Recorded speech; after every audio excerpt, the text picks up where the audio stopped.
Secretary, please call the roll. Allen, Alvarado Gil, Archuleta, Ashby, Atkins, Becker, Blakespear, Bradford, Caballero, Cortese, Daly, Dodd, Durazo, Eggman, Glazer, Gonzalez, Grove, Hurtado, Jones, Laird, Limon, McGuire, Menjivar, Min, Newman, Wen, Nilo, Ochoa Bog, Padilla, Portantino, Roth, Rubio, Sillarto, Skinner, Smallwood Cuevas, Stern, Umberg, Wahab, Wiener, Wilk. A quorum is present. Colleagues, if we could kindly return to our desk. With the members and guests beyond the rail, please stand up. We will be led in prayer this afternoon by Senator Archuleta, after which please remain standing for the Pledge of Allegiance. Thank you, Madam President. Cosmologist Brian Swimme says, this must be a central facet of human existence, to have the truth right in front of us, and yet to be unable to recognize it. So today, we pray. Gracious and loving God, we thank you for the gift of sight and insight that give depth and meaning to our lives. Slow us down that we may see the beauty that surrounds us under the blue sky and in the facet and in the face of each person we meet. Help us to see beyond appearances to the mystery and the potential in all that has been created. May we recognize the negative effects of fear and self-interest as we effectively look for opportunities to serve the common good. Gracious God, we trust that you see deeply into our hearts and love what you see. Amen. Members and guests, please join me in the pledge. I pledge allegiance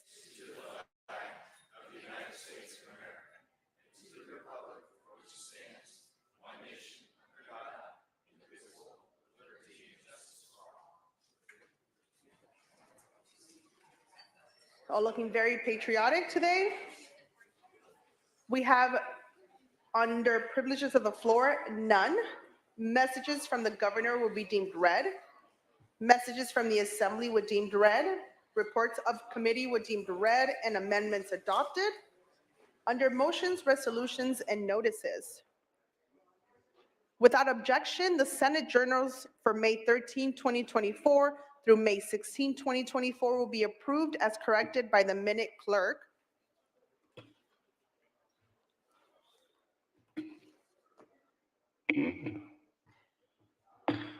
Here we go. We're going into the meaty part of our session.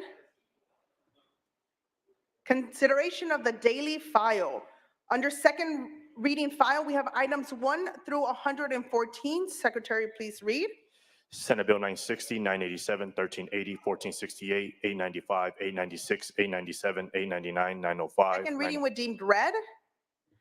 Here we go, senators. Senate third reading.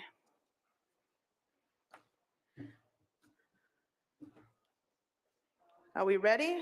We're going to start with file item 124. Senator Cortese, you prepared? Secretary, please read. Senate Bill 956 by Senator Cortese, and act relating to school facilities. Thank you, Go Madam. ahead, Senator. Thank you, Madam President. I rise today to present SB 956, which reauthorizes K-12 districts to use the design, build, delivery method when constructing and designing school facilities. It's a unique project delivery method. As most of you know, it allows schools to select the design professional and contractor concurrently through a single contract.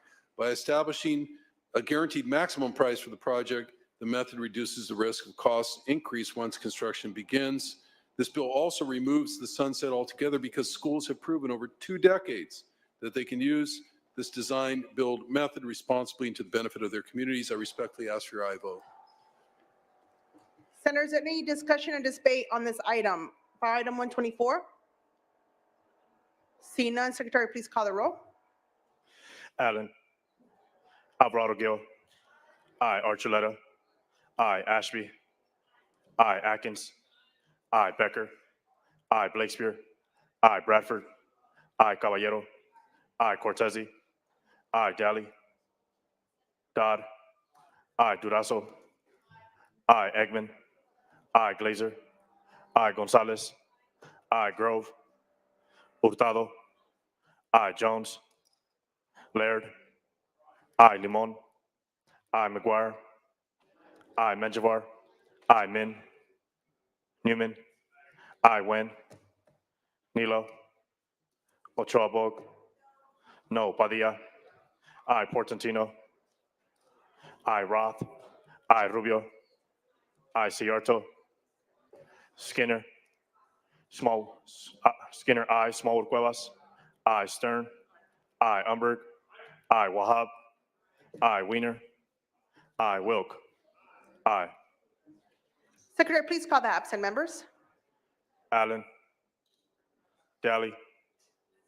Grove. No. Jones. Min. Wen. Nilo. No. Sayarto. No.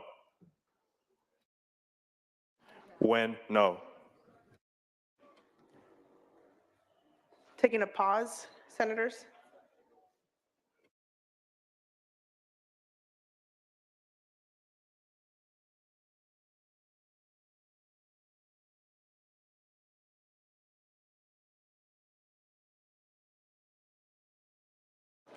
Secretary, please call the absent members. Allen. I. Daly. Jones. Min. Ayes 32, noes 5, measure passes. Now moving on to file item 128. Senator Caballero, you prepared? Secretary, please read. Senate Bill 1386 by Senator Caballero, enact relating to evidence. Please proceed, Senator.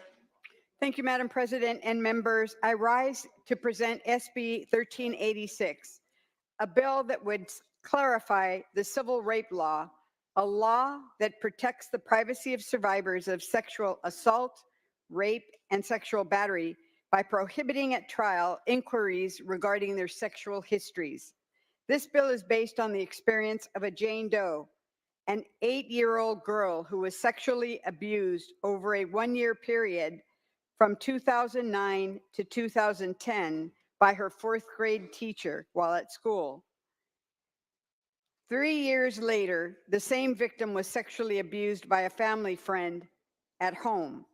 Thereafter, she received counseling for her trauma, and she reported her prior sexual abuse as well. The trial court ruled that evidence of the subsequent sexual assault suffered by Jane Doe could be admitted as evidence to undermine her credibility. In reviewing the trial court's decision, the California Court of Appeals and the California Supreme Court ruled that the defendant school district may seek to admit evidence of a survivor's other sexual conduct to impeach the survivor's credibility. Members, forcing survivors to disclose details about their intimate life or to relive traumatic incidents unrelated to the case in order to undermine their credibility can be as traumatizing as the assault itself. Rape shield laws are specifically designed to protect survivors from unnecessary and intrusive inquiries into their personal lives and sexual histories. SB 1386 would clarify that evidence of a victim's sexual conduct unrelated to the case is not admissible to impeach the testimony as to consent or damages of the victim. This bill will preserve the integrity of the civil rape shield law and foster a supportive environment for survivors to come forward and seek the justice they deserve. I respectfully ask for your aye vote. Do we have any discussion or debate on file item 128? Seeing none, Secretary, please call the roll. Allen. I. Alvarado Gil. I. Archuleta. I. Ashby. I. Atkins. I. Becker. I. Blakespear. I. Bradford. I. Caballero. I. Cortese. I. Daly. I. Dodd.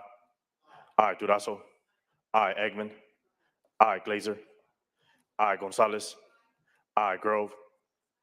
I. Hurtado. I, Jones. I, Laird. I, Limon. I, McGuire. I, Menjivar. I, Min. Newman. I, Wen. I, Nilo. Ochoa Bog. I, Padilla. I, Portantino. I, Roth. I, Rubio. I, Ciarto. I, Skinner. I, Smallwood Cuevas. I, Stern. I, Umberg. I, Wahab. I, Wiener. I, Wilk. Please call the absent members. Min. Nilo. I, Wilk. I. On a vote of 39-0, the measure carries. Members, we're going to move next to file item 130. This is SB 1091. Secretary, please read. Senate Bill 1091 by Senator Menjivar, enact relating to school facilities. Senator Menjivar, the floor is yours. Thank you, Mr. President. SB 1091 is seeking to expand access to school ground greening projects by capping the required improvements to the path of travel to 20% of the adjusted construction cost of the project in line with current federal ADA law. Children, especially those that attend schools in urban areas that are ill-equipped to shelter students from extreme heat, like those in my district, are at an heightened risk of suffering heat-related illnesses, poor health, and learning outcomes. Lack of trees in natural areas disproportionately impacts communities of color and communities with the lowest incomes. Current California law requires school ground greening projects that remove asphalt, plant trees, and create nature-based outdoor learning spaces to bring the path of travel to the project up to code without a limit on the cost. This represents a tremendous barrier to greening school grounds because even a small project can trigger expensive upgrounds. Our state grants currently offer the ability to provide funding for 20% upgrades to ADA. Any additional funding would essentially negate the school's ability to upgrade their school campuses to be more green. The 2022 California Extreme Heat Action Plan recognizes the urgencies of cooling public schools in vulnerable communities and promotes the use of nature-based solutions. It would support the access needs of all students while keeping California's policy in line with federal accessibility laws, respectfully asking for an aye vote. Members, any discussion and debate? Senator Ochoa Bog. Thank you, Mr. Chair. Just a question to the author. Will you take a question? Yes, Mr. President. Please proceed. Just any communications with regards to the funding to be able to accommodate these requirements by the school district? Has there been any further discussion? So, Mr. President, through the president, there is no mandate regulation for the school under this bill. This is only asking when the school applies for a grant that they only need to upgrade the path of travel to 20% of ADA. So there's no mandate. There's no requirements. Only when they apply. Very good. Any further discussion or debate? Seeing none, Senator Menjivar, you may close. Respectfully asking for an aye vote. Secretary, please call the roll. Allen. I, Alvarado Gil. Archuleta. I, Ashby. I, Atkins. I, Becker. I, Blakespear. I, Bradford. I, Caballero. I, Cortese. I, Galley. Dodd. I, Durazo. I, Eggman. I, Glazer. I, Gonzalez. I, Grove. Hurtado. I, Jones. I, Laird. I, Limon. I, McGuire. I, Menjivar. I, Min. Newman. I, Wen. I, Nilo. I, Ochoa Bog. I, Padilla. I, Portantino. I, Roth. I, Rubio. I, Ciarto. I, Skinner. I, Smallwood Cuevas. I, Stern. I, Umberg. I, Wahab. I, Wiener. I, Wilk. I, Please call the absent members. Alvarado Gil. Daly. I, Grove. I, Min. On a vote of 38-0, the measure passes.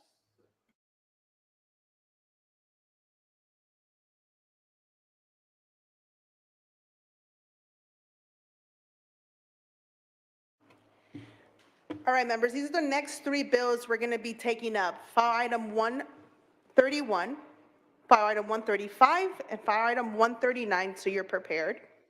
Starting with file item 131, Senator Bradford, are you ready? Secretary, please read. Senate Bill 1177 by Senator Bradford, enact relating to public utilities. Senator Bradford. Thank you, Madam President. SB 1177 updates California's utility supplier diversity law to better understand spend concentration and foster a more diverse workforce, better known as General Order 156. California utility supplier diversity law is one of the larger engines of socioeconomic mobility for historically disadvantaged businesses and people in the state of California. 40 years ago, when the late Assemblywoman Gwen Moore introduced the measure that established General Order 156, it was about making sure that our utilities contracted with women-owned, minority-owned, and disabled veteran-owned businesses. At that time, 40 years ago, the spend was less than $500,000 today. Today, the spend is over $18 billion, but what we have found is that though the dollar amount has gone up, the number of businesses hasn't increased. And what we've also found out that what was once men-owned businesses is now women-owned businesses owned by their wives or their daughters. And this bill simply allows us to track the data and find out how many women-owned, disabled, veteran-owned, and minority-owned businesses the utilities are doing business with. And I respectfully ask for your aye vote. Any discussion or debate on file item 131? Seeing none, Secretary, please call the roll. Allen. Aye. Alvarado Gil. Aye. Archuleta. Aye. Ashby. Aye. Atkins. Aye. Becker. Aye. Blakespear. Aye. Bradford. Aye. Caballero. Aye. Cortese. Aye. Daly. Dodd. Aye. Durazo. Aye. Eggman. Aye. Glazer. Aye. Gonzalez. Aye. Grove. Aye. Hurtado. Aye. Jones. Laird. Aye. Limon. Aye. McGuire. Aye. Menjivar. Aye. Min. Newman. Aye. Wen. Nilo. Ochoa Bog. Padilla. Aye. Portantino. Aye. Roth. Aye. Rubio. Aye. Sayarto. Skinner. Aye. Smallwood Cuevas. Aye. Stern. Aye. Umberg. Aye. Wahab. Aye. Weiner. Aye. Wilk. Secretary, please call the absent members. Daly. Min. Jones. Wen. Nilo. Ochoa Bog. Sayarto. Wilk. Aye. Ayes 33, no 0, measure carries. File item 135, the senator is prepared. Secretary, please read. Senate Bill 1484 by Senator Smallwood Cuevas, enact relating to juveniles. Thank you, Madam President and colleagues. I rise today to present SB 1484 and would like to thank our Attorney General, Rob Bonta, who is sponsoring this bill, as well as his staff and committee staff for all of their hard work. In 2018, the legislature passed SB 439, which was intended to protect California's children by completely limiting the juvenile court's jurisdiction in cases involving youth under the age of 12. While the intent of the bill was to entirely prevent youth under age 12 from contact with the court system, unintentional omissions in the Welfare and Institutions Code has left these children vulnerable to expedited and informal procedures adjudicating youth charged for nonviolent crimes. This unintentional omission has created confusion regarding the minimum age limits of youth who may be subject to such informal or expedited processes. This bill would clarify that the age restrictions enacted in SB 439 also apply, even in the context of informal or expedited proceedings. These informal and expedited proceedings look different throughout the state, but in some counties, youth may be referred to informal traffic courts or proceedings before juvenile hearing officers. In these proceedings, youth may not be appointed a public defender or court reporter. Youth in these proceedings may face significant fines and penalties. The legislature has already agreed that our children under the age of 12 do not belong in our courts. SB 1484 is a common sense clarification that children under the age of 12 must be protected from the negative impacts of justice system involvement, even in informal and expedited proceedings, and I respectfully ask for your aye vote. Thank you, Senator. Any discussion or debate? Secretary, please call the roll. Allen. I, Alvarado Gil. I, Archuleta. I, Ashby. I, Atkins. I, Becker. I, Blakespear. I, Bradford. I, Caballero. I, Cortese. I, Daly. No, Dodd. I, Durazo. I, Eggman. I, Glazer. I, Gonzalez. I, Grove. Hurtado. Jones. Laird. I, Limon. I, McGuire. I, Menjivar. I, Min. Newman. I, Wen. Nilo. No, Ochoa Bog. Padilla. I, Portantino. I, Roth. I, Rubio. I, Cigarto. No, Skinner. I, Smallwood Cuevas. I, Stern. I, Umberg. I, Wahab. I, Wiener. I, Wilk. No, Please call the absent members. Grove. Hurtado. I, Jones. Min. Wen. No. Ochoa Bog. No. Ayes 31, no 6. The measure passes. Now moving on to file item 139. Senator Ashby, are you prepared? Secretary, please read. Senate Bill 1058 by Senator Ashby and Act relating to public employment. Senator. Thank you, Madam President. Today I rise to present SB 1058, the Park Rangers Protections Act. This bill extends workers' compensation and disability protections to county and special district park rangers. Park rangers serve California by protecting regional parks, wildlife, and the public visiting those parks. Oftentimes, park rangers are the first point of contact for disturbances, facing similar risks to law enforcement. Sacramento County Park Rangers have made 241 arrests in this year alone, including 61 felonies. Despite all of this, park rangers are not given the same workers' compensation and disability protections granted to other law enforcement agencies. SB 1058 creates parity for county and special district park rangers by granting them workers' compensation and disability protections. This bill has received unanimous and bipartisan support. I urge an aye vote. Any discussion or debate? This item is eligible for unanimous roll call. Any objection to utilizing? Secretary, please call the roll. Allen. I, Alvarado Gil. Archuleta. I, Ashby. I, Atkins. I, Becker. I, Blakespear. I, Bradford. I, Caballero. I, Cortese. I, Daly. Dodd. I, Durazo. I, Eggman. I, Glazer. I, Gonzalez. I, Grove. Hurtado. I, Jones. I, Laird. I, Limon. I, McGuire. I, Menjivar. I, Min. Newman. I, Wen. Nilo. I, Ochoa Bog. I, Padilla.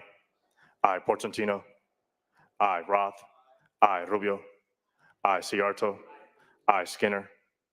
I, Smallwood Cuevas. I, Stern. I, Umberg. I, Wahab. I, Wiener. I, Wilk. I, Please call the absent members. Alvarado Gil. Daly. Grove. I, Min. Wen. I. Ayes 37, no 0. Measure passes. The next three we have up are file item 140, 143, and 144. We'll start off with file item 140. The senator is prepared. Secretary, please read. Senate Bill 1445 by Senator Cortese and Act relating to school governance. Please proceed, Senator. Thank you, Madam President. Colleagues, I rise to present Senate Bill 1445. Senate Bill 1445 will enable school districts and charter schools to allow their student board member to receive limited case information separate from a closed session meeting with the consent of the student facing expulsion and their parent or guardian to provide restorative justice recommendation for the larger board's consideration in their closed session meeting. Although California has made strides in recent years to address overly punitive actions in schools, low-income students, students with disabilities, and students of color are still expelled at higher rates compared to their peers. By passing this bill, we will be reinforcing restorative justice principles in our schools, strengthening connections among affected individuals, peers, teachers, and the wider school community. The bill has no known opposition. I respectfully ask for your aye vote. Thank you, Senator. Any discussion or debate? Seeing none, Secretary, please call the roll. Allen. Aye. Alvarado Gil. Aye. Archuleta. Aye. Ashby. Aye. Atkins. Aye. Becker. Aye. Blakespear. Aye. Bradford. Aye. Caballero. Aye. Cortese. Aye. Daly. No. Dodd. Aye. Durazo. Aye. Eggman. Aye. Glazer. Aye. Gonzalez. Aye. Grove. No. Hurtado. Aye. Jones. No. Laird. Aye. Limon. Aye. McGuire. Aye. Menjivar. Aye. Min. Newman. Aye. Nguyen. Nilo. Ochoa Bog. Aye. Padilla. Aye. Portantino. Aye. Roth. Aye. Rubio. Aye. Ciarto. No. Skinner. Aye. Smallwood Cuevas. Aye. Stern. Aye. Umberg. Aye. Wahab. Aye. Weiner. Aye. Wilk. Aye. Please call the absent members. Min. Nguyen. No. Nilo. Aye. Ayes 34, noes 5, measure passes. Moving on to item 143, I see the senator is ready. Secretary, please read. Senate Bill 1290 by Senator Roth, enact relating to healthcare coverage. Senator Roth. Thank you. Senators, this bill sunsets California's current essential health benefits benchmark plan. The benchmark plan is the plan that sets the benefit standards for all of the health plan and insurance policies that are sold in California's individual and small group health insurance markets, according to the Affordable Care Act, which of course includes plans through Covered California. Federal rules allow states to update their benchmark plan after undergoing a stakeholder process. The rules also establish a cost ceiling and floor for the changes that can occur. This bill is meant to start the stakeholder process for a new essential benefits plan. An actuarial analysis will be completed and stakeholder discussions, both here and in the Assembly, will take place before final decisions are made and final votes are taken. We can and should evaluate our benchmark plan to ensure that the benefit structure reflects the needs of Californians, but we can't make changes to the plan without working through this process.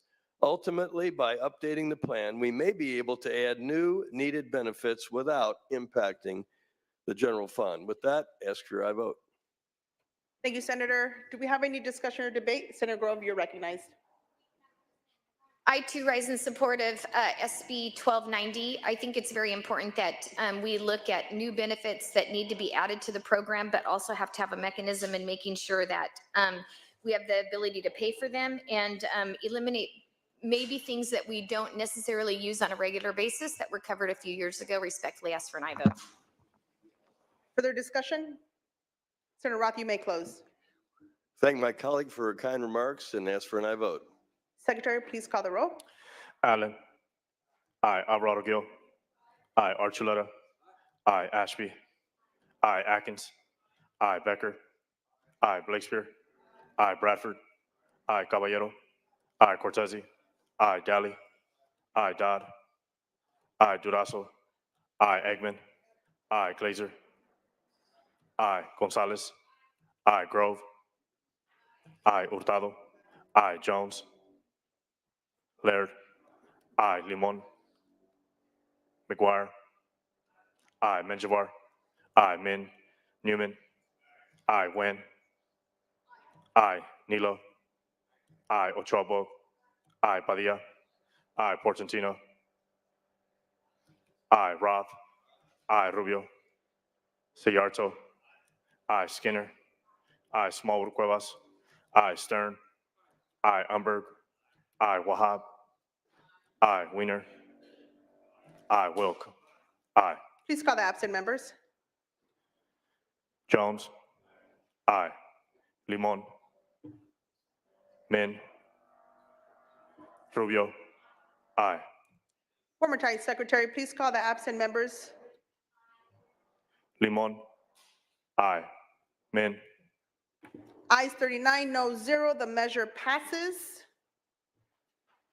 All right, next three are file item 144, 145, and 148, if you want to prepare. First up, file item 144, Majority Leader, are you prepared?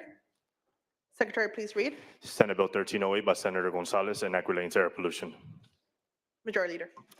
Thank you, Madam President and members. I rise today to present SB 1308, which will ensure that indoor air cleaning devices continue to improve public health and protect Californians living with respiratory conditions. Air cleaners are efficient tools that improve indoor air quality.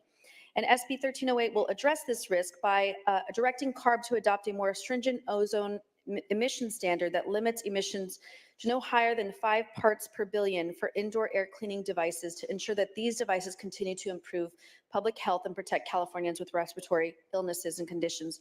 I respectfully ask for an aye vote. Do we have any discussion or debate on file item 144? Secretary, please call the roll. Allen. Aye. Alvarado Gil. Aye. Archuleta. Aye. Ashby. Aye. Atkins. Aye. Becker. Aye. Blakespear. Aye. Bradford. Aye. Caballero. Aye. Cortese. Aye. Daly. No. Dodd. Aye. Durazo. Aye. Eggman. Aye. Glazer. Aye. Gonzalez. Aye. Grove. Hurtado. Aye. Jones.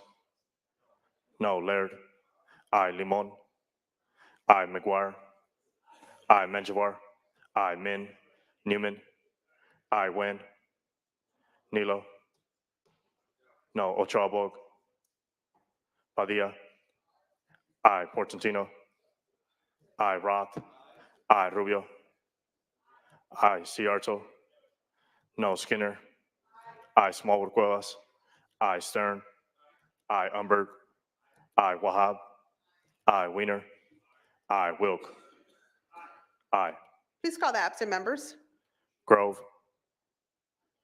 No. Min. Wen.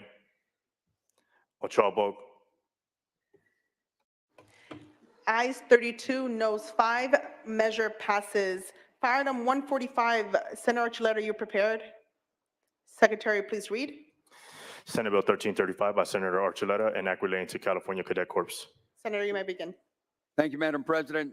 Senate Bill 1335 will enhance the growth of the California Cadet Corps and will permit additional California Cadet Corps programs to be established, ensuring more young Californians have access to this life-changing program.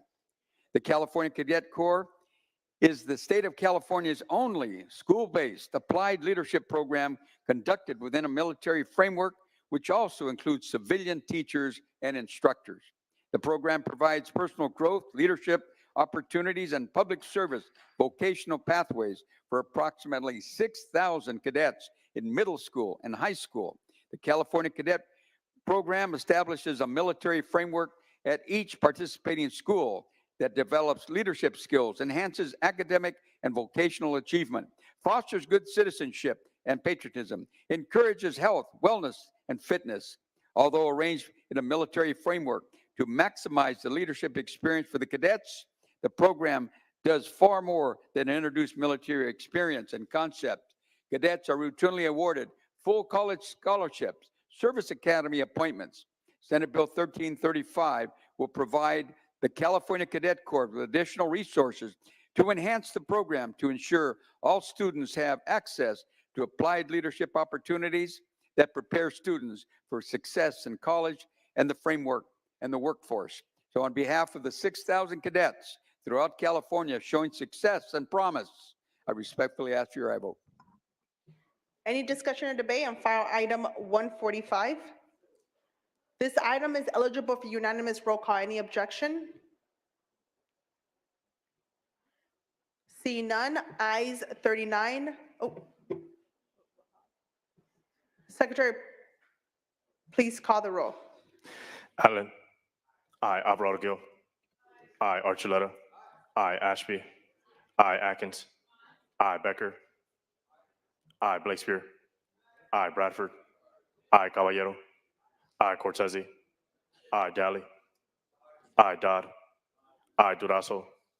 I. Eggman. Glazer. I. Gonzalez. I. Grove. Hurtado.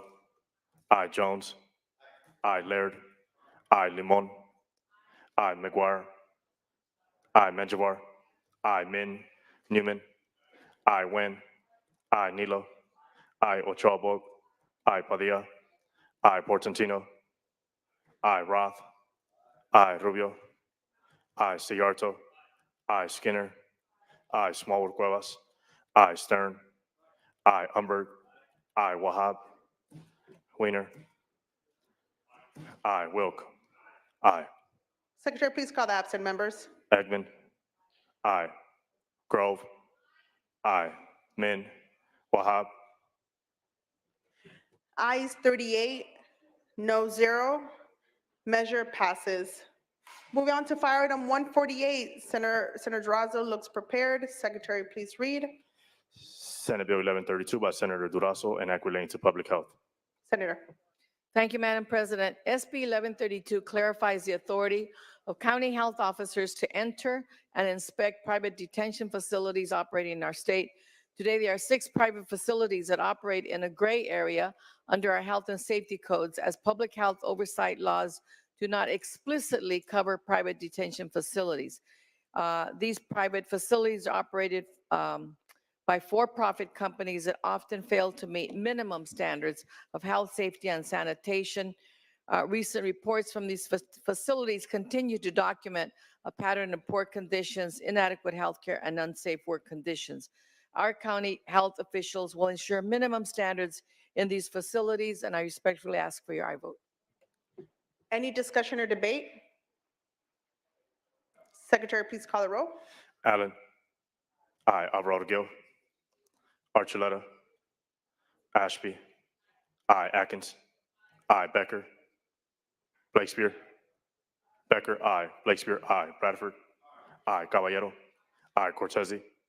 I. Daly. Dodd. I. Durazo. I. Eggman. I. Glazer. I. Gonzalez. I. Grove. Hurtado. I. Jones. I. Laird. I. Limon.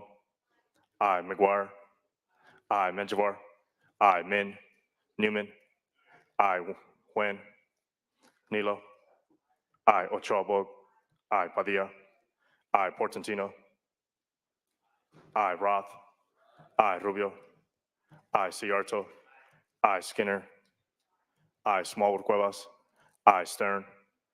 I. Umberg. I. Wahab. I. Weiner. I. Wilk. I. Please call the absent members. Alvarado Gil. I. Archuleta. I. Daly. Grove. Min. Wen. Ayes 36, no 0. Measure passes. Next on deck, we have fire item 149, 150, and 152. Senator Stern looks prepared for fire item 149. Secretary, please read. Senate Bill 1471 by Senator Stern and act relating to pupil instruction. Senator. Thank you, Madam President. SB 1471 brings mental health support into the classroom by authorizing educators to have a daily minute for mindfulness at the beginning of each school day. 1/3 of California adolescents between 12 and 17 experience psychological distress. There's a 70% increase in anxiety and depression rates. We all know these statistics all too well, and it's not just statistics, it's real life. This daily minute, as we all know here on the Senate floor, gives us a moment to center ourselves, but in this case, this would just be a moment for either silence, mindfulness, no prayer or any of that is required. Hopefully gives students the ability to focus, self-regulate, relieve tension, and there are numerous neurodivergent individuals who also may be sensitive to sensory stimuli who would benefit from this as well. This has no votes. Respectfully ask for your aye vote. Any discussion or debate? This item is eligible for unanimous roll call. Any objection? We got one. Okay. Ayes 39, no zero. Measure passes. Moving on to file item 150. Senator Limon, are you prepared? Secretary, please read. Senate Bill 1195 by Senator Limon, enact relating to assessments. Thank you. SB 1195 requires a local education agency, an LEA, that operates a block schedule to request the College Board to provide an alternative testing date for AP exams while maintaining the option for students to take the exam in the spring. SB 1195 ensures that students who take an AP course have the opportunity to take the exam immediately following completion of this course. I respectfully ask for an aye vote. Thank you, Senator. Any discussion, debate? This item is also eligible for unanimous roll call. Any objection? 2 in a row. That's great. Ayes 39, no zero. Measure passes. On to file item 152. Senator Rubio, you look prepared. Secretary, please read. Senate Bill 1295 by Senator Rubio, enact relating to insurance. Senator, please proceed. Thank you, Madam President. Ladies and gentlemen of the Senate, today I rise to present SB 1295, a critical bill that will clarify insurers must provide 10 days notice for non-payment, starting after non-payment of a consumer's premium has lapsed. Many constituents across the state are being dropped from their auto insurer for being just 1 day late. And unfortunately, in some cases, we have heard that these incidents are due to either bank error or credit card errors. I would like to thank my colleague and joint author from Los Angeles for collaborating with me on this bill that will eliminate any confusion and inequities consumers are experiencing with cancellation notices on their auto insurance policies. Thank you, and I respectfully ask for an aye vote. Thank you, Senator. Any discussion or debate? Can we go 3 for 3? This item is also eligible for unanimous roll call. Any objection? Ayes 39, no zero. The measure passes. We got file item 155, 159, and 161. If you want to prepare, those are coming up next. File item 155, Senator Wiener is prepared. Secretary, please read. Senate Bill 937 by Senator Wiener, enact relating to land use. Please go ahead, Senator. Thank you very much, Madam President. Colleagues, SB 937 temporarily extends land use entitlements for housing, given the high interest rate and other challenging economic environment that we're currently in terms of building new housing. And it also shifts when certain impact fees are paid to certificate of occupancy or the equivalent at the end of the construction process. Impact fees play a very important role for local governments, which many of us know as having spent time in local elected office. We also know that for projects to pencil, at times having to pay too many of those fees at the very beginning instead of at the end can harm the ability of that project to be financially feasible. So SB 937 will address this issue. We worked extensively through the process with local governments so that only certain fees would be put towards the end of the process, and that fees that are needed for local government cash flow purpose for specific needs will still be paid early on. I respectfully ask for an aye vote. Senator Dolly, you're recognized. Thank you. I rise also in support of the bill. Saw this in committee. You know, if you don't get the project built, nobody gets the fees. So if you can get the project built, then eventually they'll get their fees. So that's why I supported the bill. Respectfully ask for an aye vote. Thank you, Senator. Any further discussion or debate? Senator Wiener, you may close. Sorry. Respectfully ask for an aye vote. Secretary, please call the roll. Allen. Alvarado Gil. Aye. Archuleta. Aye. Ashby. Aye. Atkins. Aye. Becker. Aye. Blakespear. Aye. Bradford. Aye. Caballero. Aye. Cortese. Aye. Daly. Aye. Dodd. Aye. Durazo. Aye. Eggman. Aye. Glazer. Aye. Gonzalez. Aye. Grove. Hurtado. Aye. Jones. Aye. Laird. Aye. Limon. Aye. McGuire. Aye. Menjivar. Aye. Min. Newman. Aye. Wen. Nilo. Aye. Ochoa Bog. Aye. Padilla. Aye. Portantino. Roth. Aye. Rubio. Aye. Ciarto. Aye. Skinner. I, Smallwood Cuevas. I, Stern. I, Umberg. I, Wahab. I, Weiner. I, Wilk. I, Please call the absent members. Allen. Grove. I, Min. Nguyen. Portantino. Ayes 36, no 0. Measure passes. Now moving on to file item 159. Senator Stern is prepared. Secretary, please call the roll. Please read. Senate Bill 1301 by Senator Stern and Act relating to gas. Senator Stern.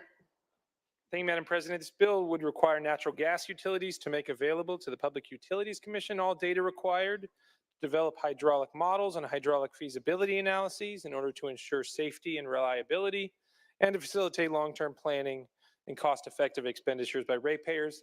It has no opposition. Would respectfully ask for your aye vote. Discussion or debate, senators? We're waiting till tomorrow and Wednesday. All right, this item is also eligible for unanimous roll call. Any objection?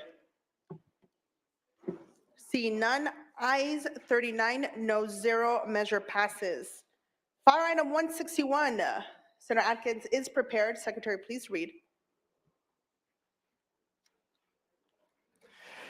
Senate Bill 1342 by Senator Atkins and Act relating to environmental quality.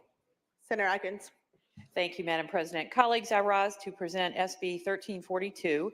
This bill would authorize CEQA streamlining for two key clean energy and clean water projects in the San Diego region. The San Diego San Vicente Pump Storage Project in eastern San Diego County and the South Bay International Wastewater Treatment Plant, which, as many of you know, is near the Mexico-California border. This is the same CEQA streamlining the legislature and governor approved last summer in SB 149 for other energy, water, and microchip infrastructure projects. That streamlining was supported by Governor Newsom, business, energy, and major environmental groups. The San Vicente Pump Storage Project is urgently needed for clean energy and load support in the San Diego region to save ratepayers millions in energy costs. The project developer is currently in discussions with the San Diego Water Authority to build the project. We're certainly all familiar with the cross-border sewage crisis that's closed beaches and public spaces and impacting the air quality for local communities. This is due to years of delay and the ongoing discharge of raw sewage from the South Bay treatment plant.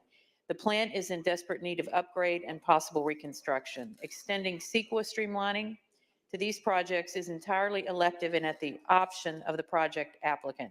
This will shave months or years off completing these projects. This is supported by the building and construction trades, carpenters, iron workers, operating engineers, Teamsters, and the San Diego Chamber of Commerce, as well as others.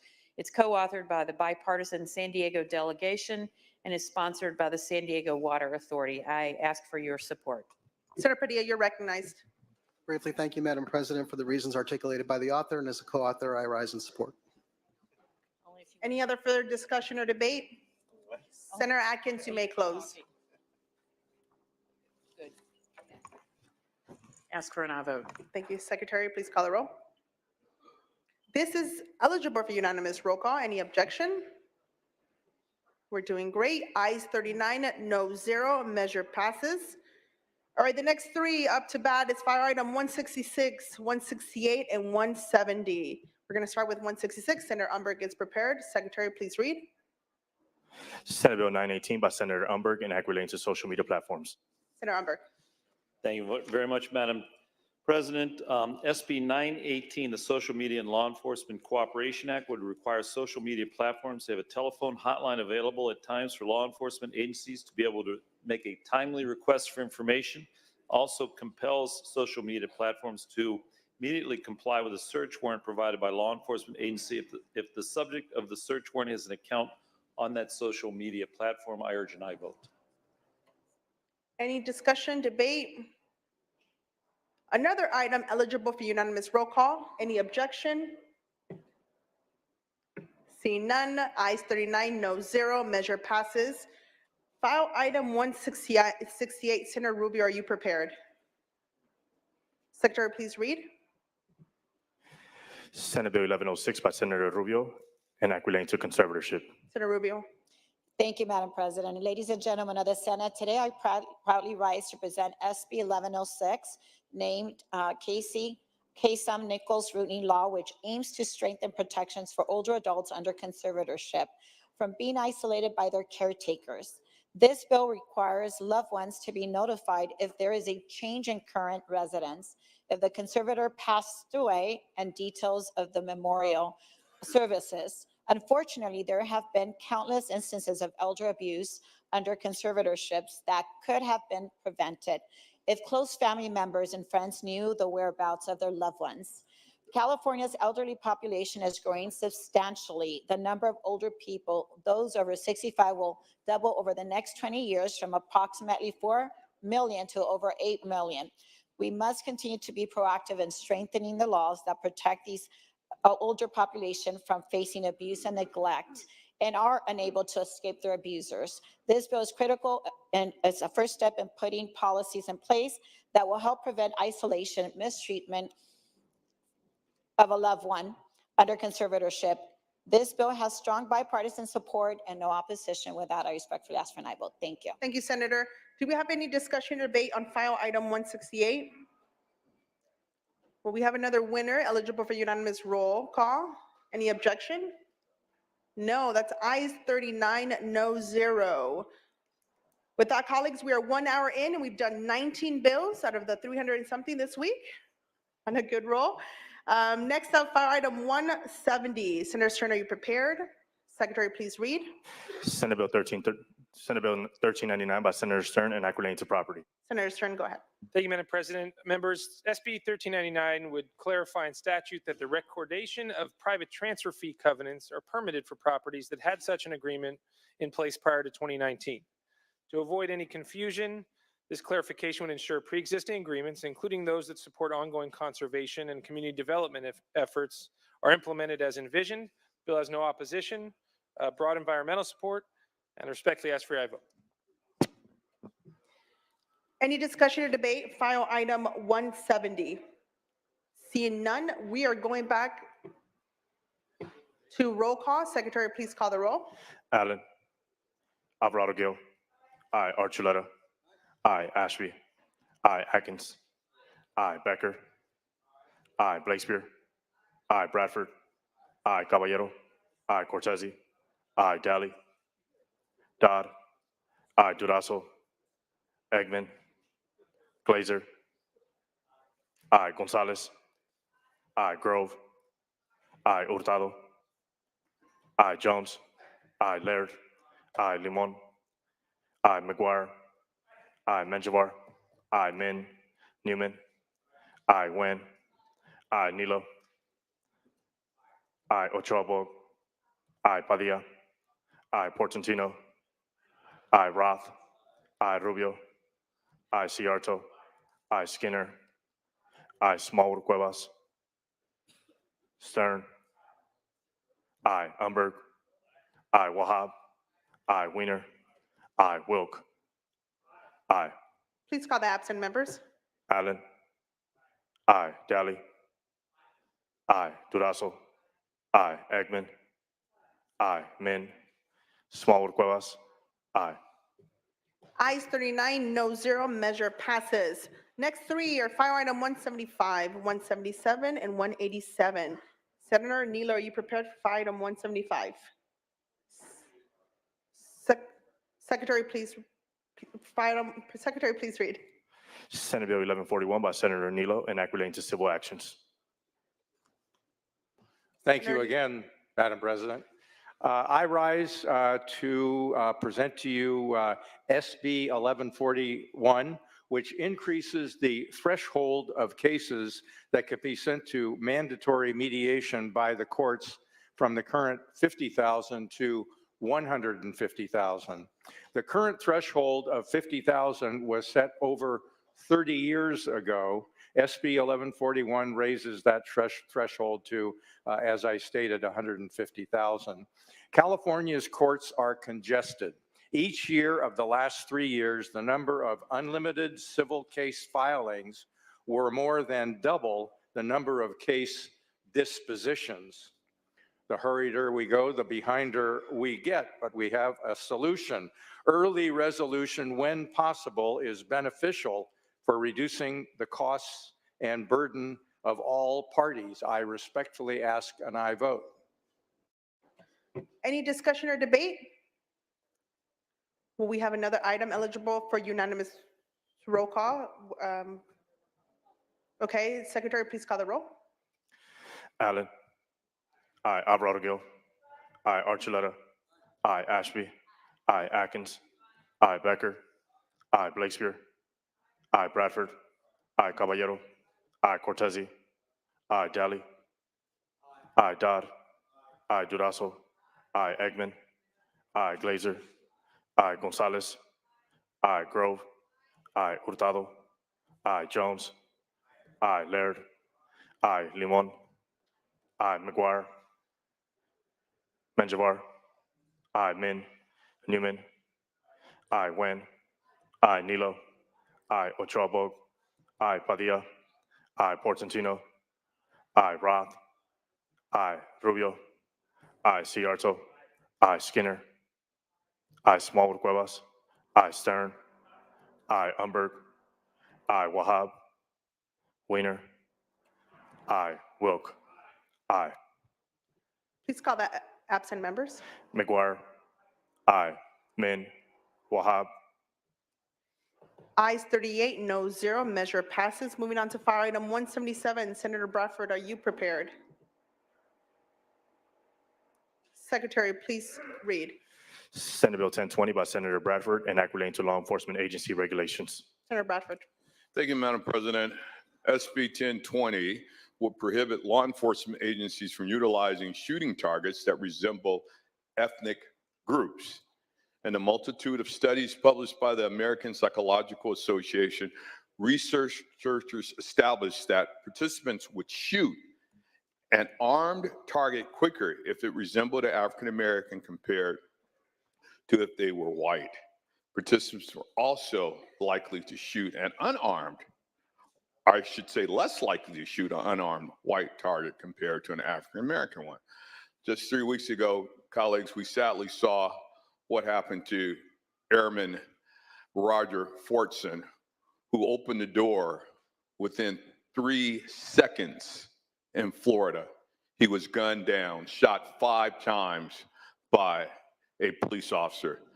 Mr. Fortson happened to be African American. I challenge you to say if that roles would have been reversed and that would have been a Caucasian person, that person more than likely would still be alive today.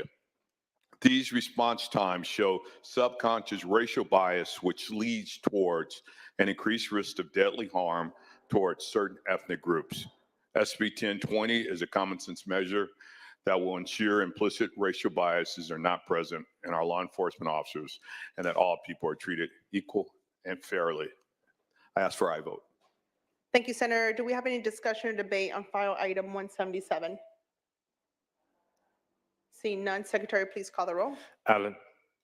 Aye. Alvarado Gil. Archuleta. Aye. Ashby. Aye. Atkins. Aye. Becker. Aye. Blakespear. Aye. Bradford. Aye. Caballero. Aye. Cortese. Aye. Daly. Dodd. Daly. Aye. Dodd. Aye. Durazo. Aye. Eggman. Aye. Glazer. Aye. Gonzalez. Aye. Grove. Hurtado. Jones. Aye. Laird. Aye. Limon. Aye. McGuire. Aye. Menjivar. Aye. Min. Newman. Aye. Wen. Nilo. Ochoa Bog. Padilla. Aye. Portantino. Aye. Roth. Aye. Rubio. Aye. Ciarto. Skinner. Aye. Smallwood Cuevas. Aye. Stern. Aye. Umberg. Aye. Wahab. Aye. Weiner. Aye. Wilk. Aye. Please call the absent members. Alvarado Gil. Grove. Hurtado. Aye. Min. Wen. Nilo. Ochoa Bog. Ciarto. Ayes 33, no 0. Measure passes. Moving on to file item 182, Senator Hurtado looks ready. Secretary, please read. Senate Bill 1448 by Senator Hurtado, enact relating to food and agriculture. Please proceed, Senator. Thank you, Madam President. Today, I rise to present SB 1448, a bill that will increase access to land and markets for small and underserved farmers. Access to land is a significant hurdle for small, underserved, and limited resources farmers. Land access is multifaceted and complex with a combination of historical discrimination and theft paired with today's increasing pressure of hedge funds and private investment companies rapidly purchasing ag land across California. Local and regional food supply chains have been drastically underfunded and under-resourced, leaving small family farmers develop new supply chains with little to no financial support to invest in the infrastructure necessary for sustainable transformation. SB 1448 addresses essential equity issues for two important existing programs. It would clarify that task force members may receive a reasonable per diem using existing or private funds similar to other task force and committee use.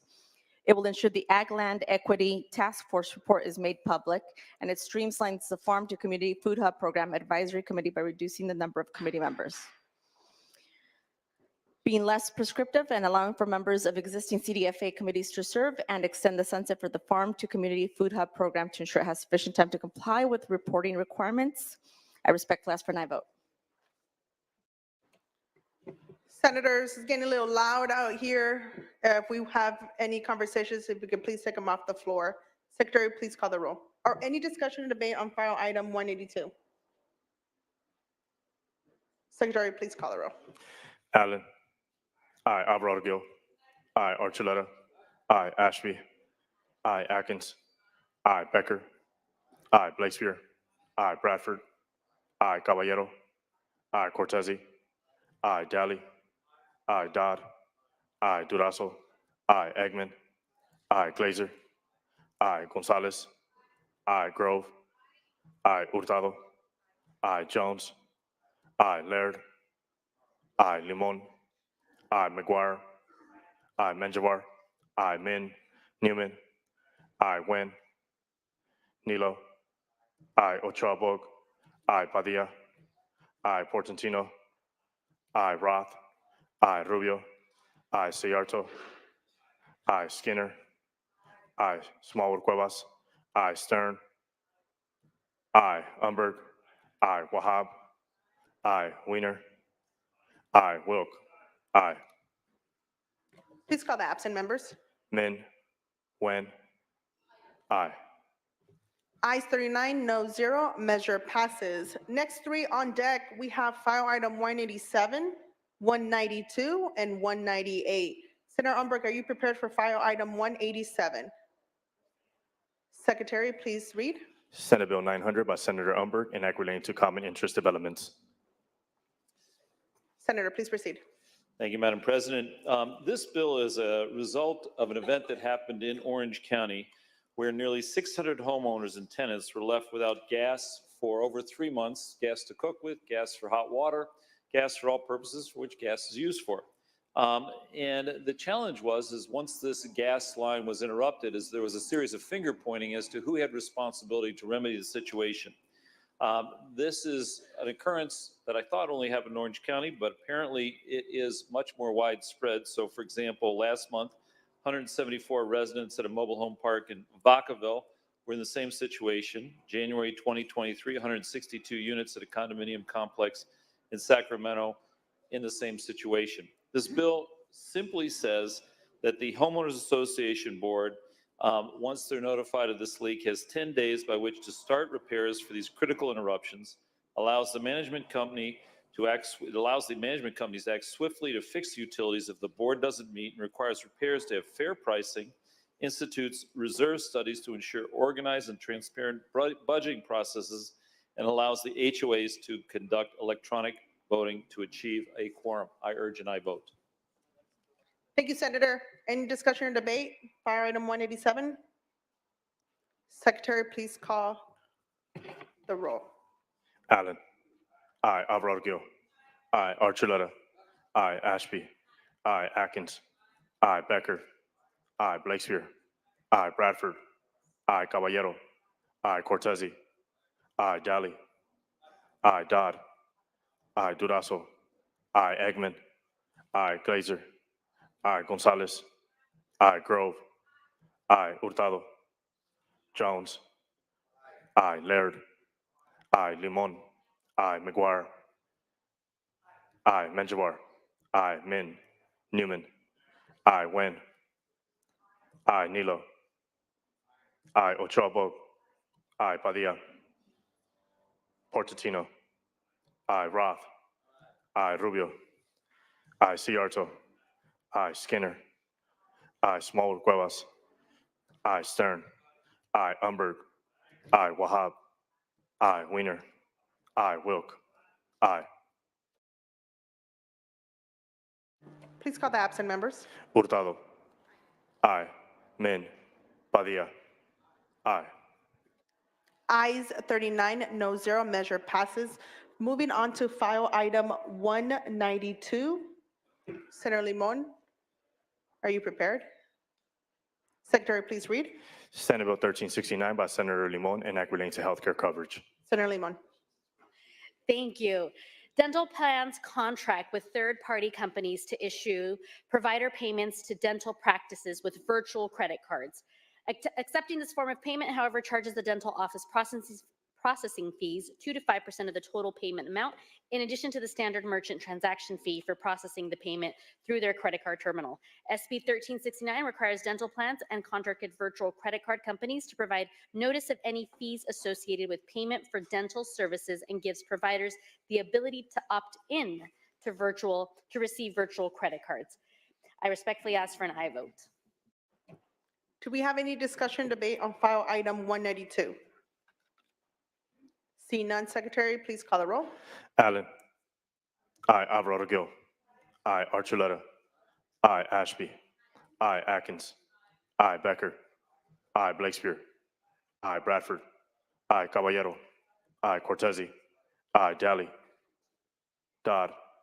I. Durazo. I. Eggman. I. Glazer. I. Gonzalez. I. Grove. I. Hurtado. I. Jones. I. Laird. I. Limon. I. McGuire.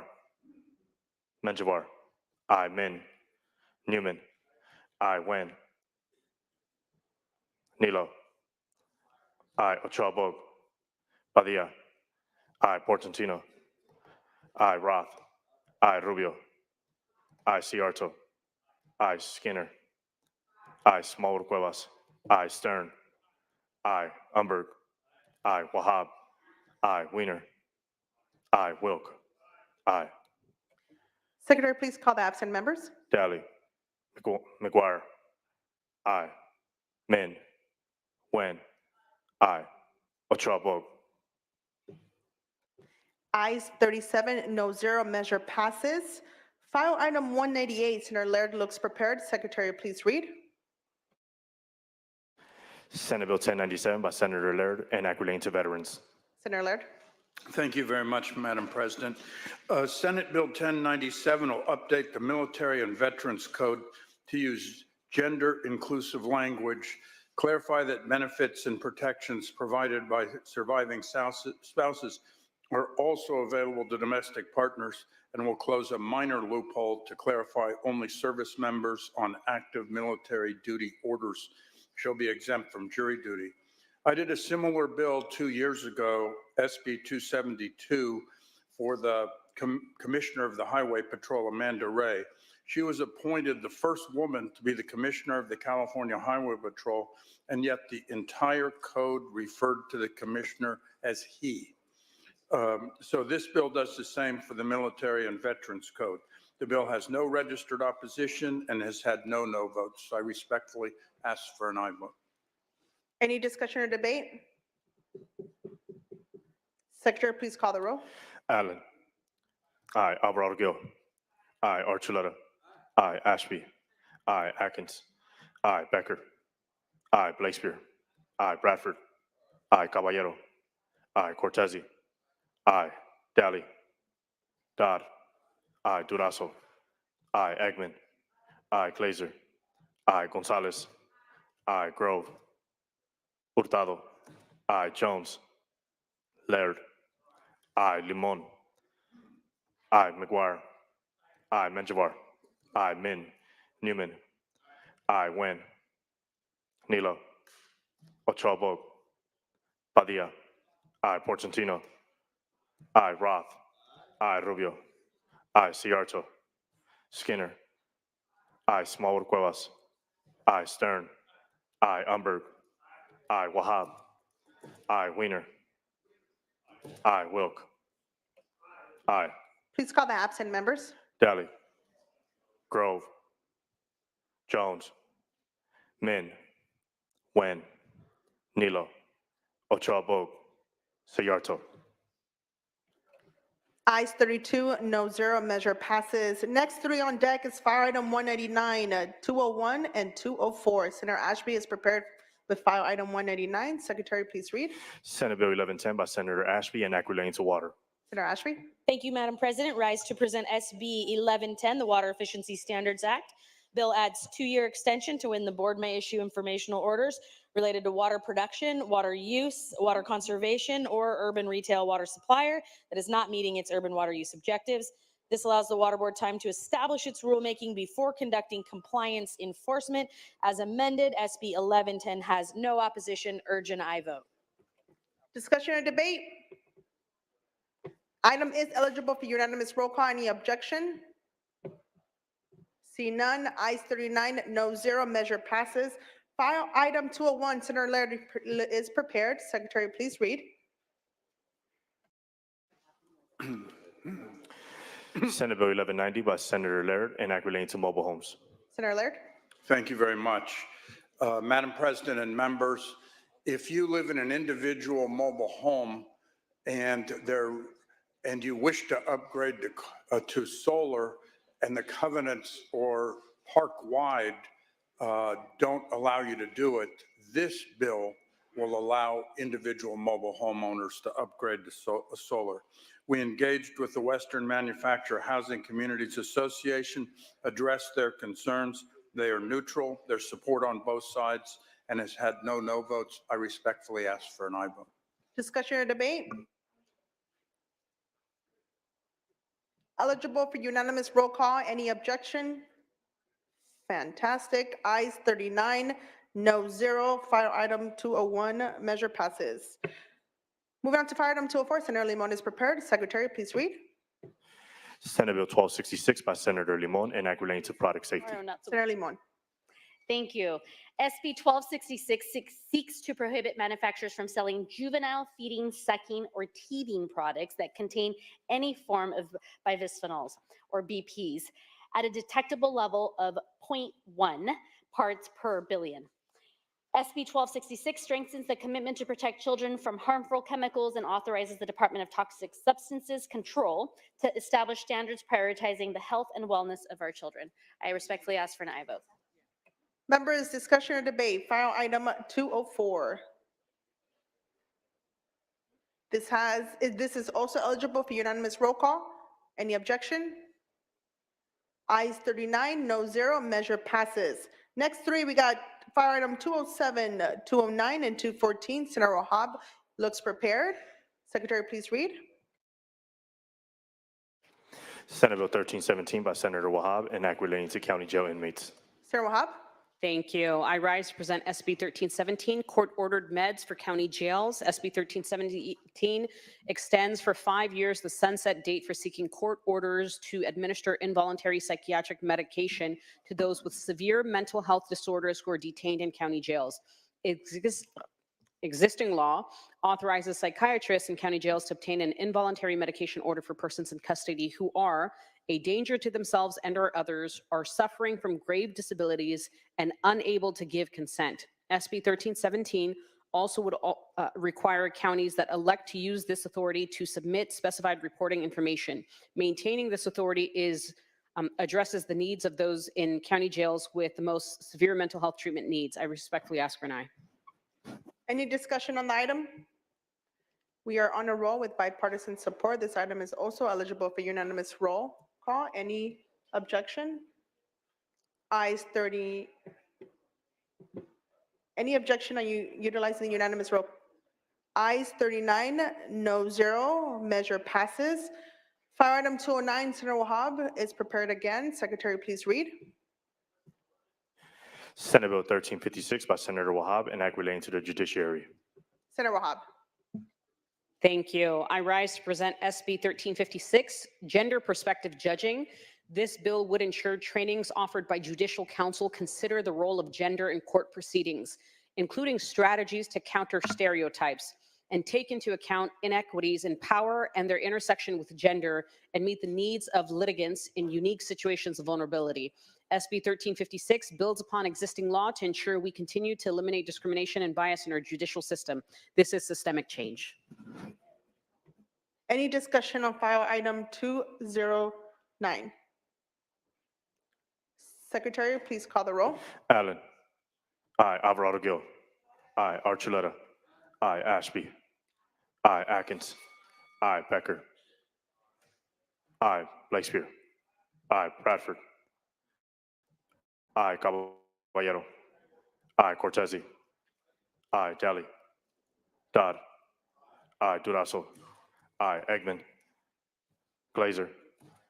Aye. Gonzalez. Aye. Grove. Hurtado. Aye. Jones. Laird. Aye. Limon. Aye. McGuire. Aye. Menjivar. Aye. Min. Newman. Aye. Wen. Nilo. Ochoa. Padilla. Aye. Portantino. Aye. Roth. Aye. Rubio. Aye. Ciarto. Skinner. Aye. Smallwood Cuevas. Aye. Stern. Aye. Umberg. Aye. Wahab. Aye. Wiener. Aye. Wilk. Aye. Please call the absent members. Daly. Eggman. Aye. Grove. Jones. Min. Wen. Nilo. Ochoa. Ciarto. Ayes 32, no 0, measure passes. File item 214, Senator Laird is prepared. Secretary, please read. Senate Bill 1440 by Senator Laird, an act relating to water quality. Senator Laird. Thank you, Madam President. Senate Bill 1440 increases legislative oversight for the Water Board by requiring the board to report to the legislature regarding stormwater permitting compliance. Recent data has shown a decline in annual compliance, and this will ensure the legislature has an active role in the protection of water quality. The bill has no registered opposition, has received unanimous support, and has a support recommendation. I respectfully ask for an aye vote. Thank you, Senator. Any discussion? File item 214. Item is also eligible for unanimous roll call. Any objection? Ayes 39, no 0, measure passes. Next three we have is file item 216, 217, and 223. Senator Giraz, are you prepared for file item 216? Secretary, please read. Senate Bill 1488 by Senator Durazo, an act relating to outdoor advertising. Senator Girazzo. Thank you, Madam President. SB 1488 directs Caltrans to support arena advertising displays in their current negotiations with the Federal Highway Administration. This bill would also reduce the length of time for a marketing contract from 1 year to 120 days, which more accurately reflects outdoor advertising opportunities. It provides stadiums and arenas revenue streams that do not rely on public funding. Stadiums create thousands of permanent local good construction jobs, and permanent jobs generate millions in taxes. These message boards also play a vital role in helping direct traffic around the stadium and public safety alerts. The updated marketing agreements reflects the ever-changing models of advertising and enable stadiums to continue to provide civic engagement, jobs, and economic impact. With Los Angeles, in my case, hosting the Olympics and World Cup, our stadium and arena infrastructure will need updating. Bringing marketing agreements closer to the standards of the industry will keep stadiums modernized and ready to meet the needs of these world events. I respectfully ask for your aye vote. Senator Jones, you're recognized. Thank you, Madam President. Members, I'm going to vote no on this bill, but I think that we should be taking a serious look at reforming this entire system and come back with a more robust reforms on this. So thank you very much. Thank you, Senator. Any further discussion? Senator Girazzo, you may close. Thank you. I just want to remind my colleagues that the marketing plan provisions are within the state of California's purview. We are not including anything that falls under the federal government's purview. And with that, I respectfully ask for your aye vote. Thank you, Senator. Secretary, please call the roll. Allen. Aye. Alvarado Gil. Aye. Archuleta. Aye. Ashby. Aye. Atkins. Aye. Becker. Aye. Blakespear. Aye. Bradford. Aye. Caballero. Aye. Cortese. Daly. Dodd. Aye. Durazo. Aye. Eggman. Glazer. Aye. Gonzalez. Aye. Grove. No. Hurtado. Aye. Jones.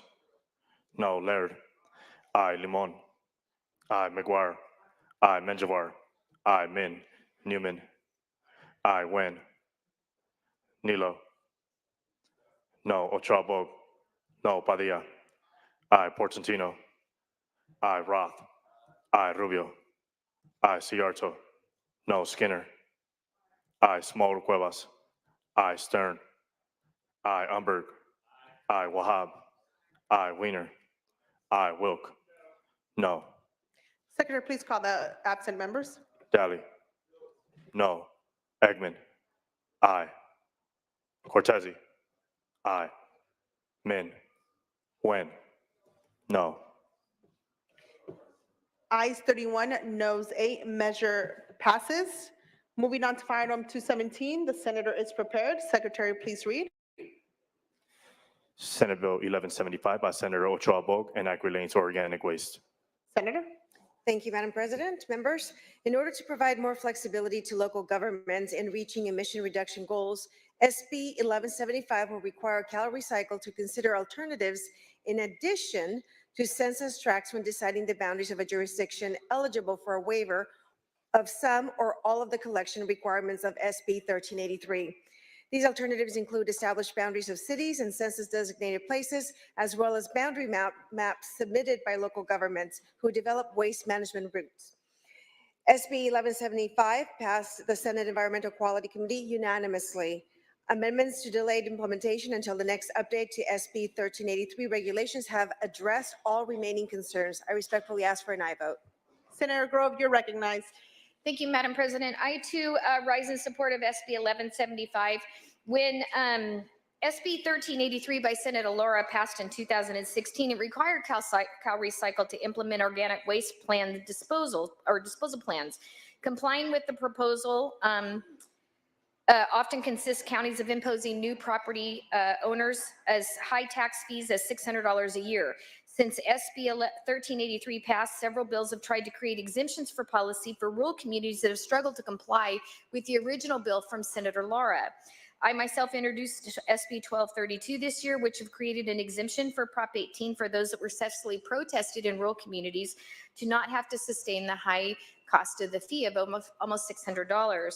Unfortunately, it failed in local government, but I'm really happy that SB 1175 has made it to the Senate floor, requiring CalRecycle to consider alternatives to the census tracts when reviewing low population and elevation waivers from the state's organic waste requirement is important to our rural communities. Members, a lot of people that live in these communities are seniors. The population area is above 65 years old and they're on a fixed income.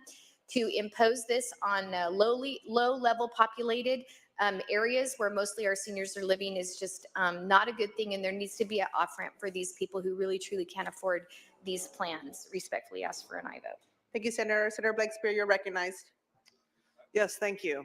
I wanted to rise and express that I will be voting no on this, and the reason is that in this legislative session, there are currently 10 bills, including this bill, that seek to amend, streamline, or extend various requirements of CalRecycle's regulations for SB 1383. I think it's important to look at the SB 1383 bills all in the universe and not in isolation.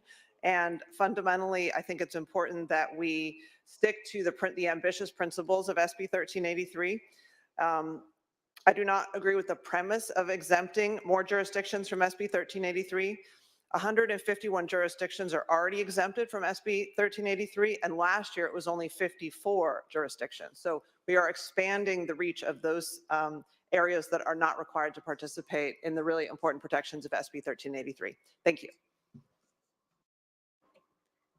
Seeing no further discussion, Senator, you may close.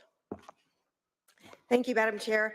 In addressing some of the concerns that have been expressed, I just want to highlight the fact that current regulations allow for local governments to apply for waivers for some or all of SB 1383 collection requirements for areas that are high elevation and sparsely populated and or rural. However, these waivers are not based on well-established boundaries like city or county lines, but on census tracts, which are geographic regions currently used only for census purposes. The result is that these boundaries of areas eligible for a waiver make little sense for the purposes of disposing organic waste. For example, in my district, Running Springs is an unincorporated town in San Bernardino Mountains. It's split between two census tracts, one with low population waiver and one with an elevation waiver. This means that neighbors literally living across the street from each other have to comply with different collection requirements, which also imposes different fees. This also poses logical challenges for waste management entities. I respectfully ask for an aye vote. Thank you, Senator. Secretary, please call the roll. Allen. Aye. Alvarado Gil. Aye. Archuleta. Aye. Ashby. Aye. Atkins. Aye. Becker. Blakespear. No. Bradford. Aye. Caballero. Aye. Cortese. Aye. Daly. Aye. Dodd. Aye. Durazo. Aye. Eggman. Aye. Glazer. Aye. Gonzalez. Aye. Grove. Aye. Hurtado. Aye. Jones. Aye. Laird. Aye. Limon. Aye. McGuire. Aye. Menjivar. Aye. Min. Newman. Aye. Nguyen. Aye. Nilo. Aye. Ochabog. Aye. Padilla. Aye. Portantino. Aye. Roth. Aye. Rubio. Aye. Ciarto. Aye. Skinner. Aye. Smallwood Cuevas. Aye. Stern. Umberg. Aye. Wahab. Aye. Wiener. Aye. Wilk. Aye. Please call the absent members. Becker. Min. Stern. Ayes 36, 1 no. Measure passes. File item 223, Senator Eggman is prepared. Secretary, please read. Senate Bill 1051 by Senator Eggman and act relating to tendencies. Senator Eggman. Thank you very much, members. This bill will standardize existing tenant protections by updating laws to ensure that people who are victims of domestic violence can get their locks changed and not be penalized for that. I ask for your aye vote. Thank you, Senator. Any discussion on this item? Secretary, please call the roll. Allen. Aye. Alvarado Gil. Aye. Archuleta. Aye. Ashby. Aye. Atkins. Aye. Becker. Aye. Blakespear. Aye. Bradford. Aye. Caballero. Aye. Cortese. Aye. Daly. Dodd. Aye. Durazo. Aye. Eggman. Glazer. Aye. Gonzalez. Aye. Grove. Hurtado. Aye. Jones. Laird. Aye. Limon. Aye. McGuire. Aye. Menjivar. Aye. Min. Newman. Aye. Nguyen. Nilo. Aye. Ochabog. Aye. Padilla. Aye. Portantino. Aye. Roth. Aye. Rubio. Aye. Ciarto. Skinner. Aye. Smallwood Cuevas. Stern. Aye. Umberg. Aye. Wahab. Aye. Wiener. Aye. Wilk. Secretary, please call the absent members. Daly. Aye. Eggman. Aye. Grove. Aye. Jones. Aye. Min. Nguyen. Ciarto. Smallwood Cuevas. Aye. Wilk. Aye. Nguyen. Aye. Ayes 38, no 0, measure passes. Next three is file item 228, 231, and 233. Senator Weiner looks prepared. Secretary, please read file item 228. Senate Bill 966 by Senator Weiner, enact relating to pharmacy benefits. Senator, Thank you, Madam President. Colleagues, I'm presenting Senate Bill 966, which will require pharmacy benefit managers or PBMs to be licensed by the Department of Insurance and also to create certain legal requirements around transparency, accountability, and consumer protections. PBMs are intermediaries between health insurers or among health insurers, pharmacies, and pharmaceutical companies. The role of PBMs, which perform services like creating formularies, negotiating drug pricing, and their role has grown from processing claims to a much, much broader array of services. They've also grown dramatically in size and play a very, very prominent role in the healthcare space. And yet in California, they don't have to be licensed. And there are few, if any, rules governing their behavior. There are over 60 PBMs in the US, but a huge majority of prescription drug claims are processed by a mere 3 PBMs. 25 other states already require PBMs to be licensed, and various states require aspects of the regulations that SB 966 creates. Colleagues, it's time to start regulating PBMs, and I respectfully ask for an aye vote. any discussion of file item 228? Seeing none, Secretary, please call the roll. Allen. Aye. Alvarado Gil. Archuleta. Aye. Ashby. Aye. Atkins. Aye. Becker. Aye. Blakespear. Aye. Bradford. Aye. Caballero. Aye. Cortese. Aye. Daly. Dodd. Aye. Durazo.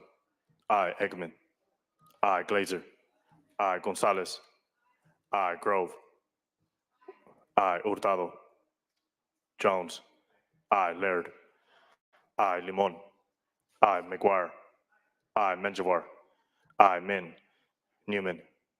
Aye. Nguyen. Aye. Nilo. Aye. Ochoa Bog. Aye. Padilla. Aye. Portantino. Aye. Roth. Aye. Rubio. Aye. Ciarto. Aye. Skinner. Aye. Smallwood Cuevas. Aye. Stern. Aye. Umberg. Aye. Wahab. Aye. Weiner. Aye. Wilk. Aye. Please call the absent members. Alvarado Gil. Aye. Daly. Aye. Hurtado. Aye. Min.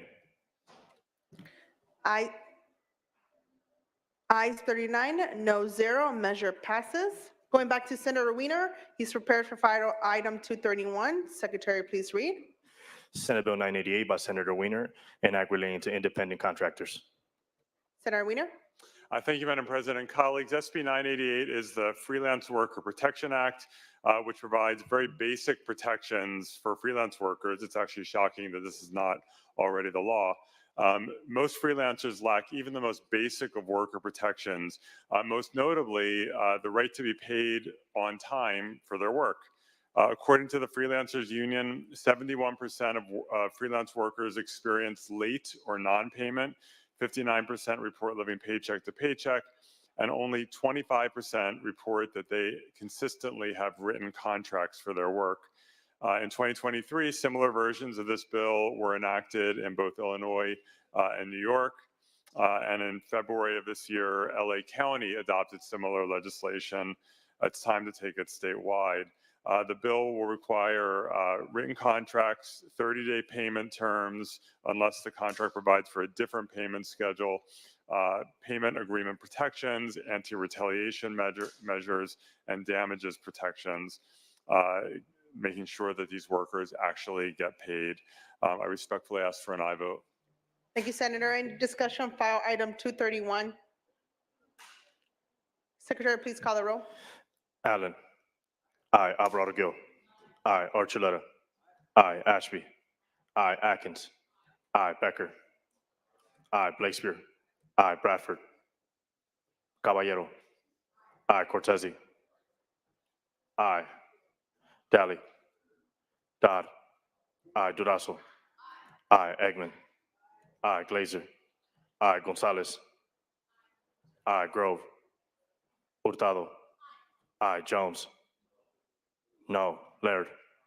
Aye, Limon. Aye, McGuire. Aye, Menjivar. Aye, Min. Newman. Aye, Wen. Nilo. Ochoa Bog. Aye, Padilla. Aye, Portantino.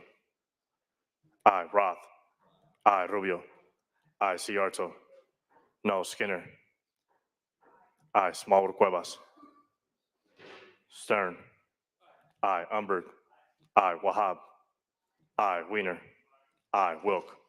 Aye, Please call the absent members. Bradford. Aye, Daly. Grove. Min. Wen. No. Nilo. Smallwood Cuevas. Aye. Ayes 33, noes 3, measure passes. File item 233, Senator Padilla, you prepared? Secretary, please read. Senate Bill 990 by Senator Padilla, enacting to state government.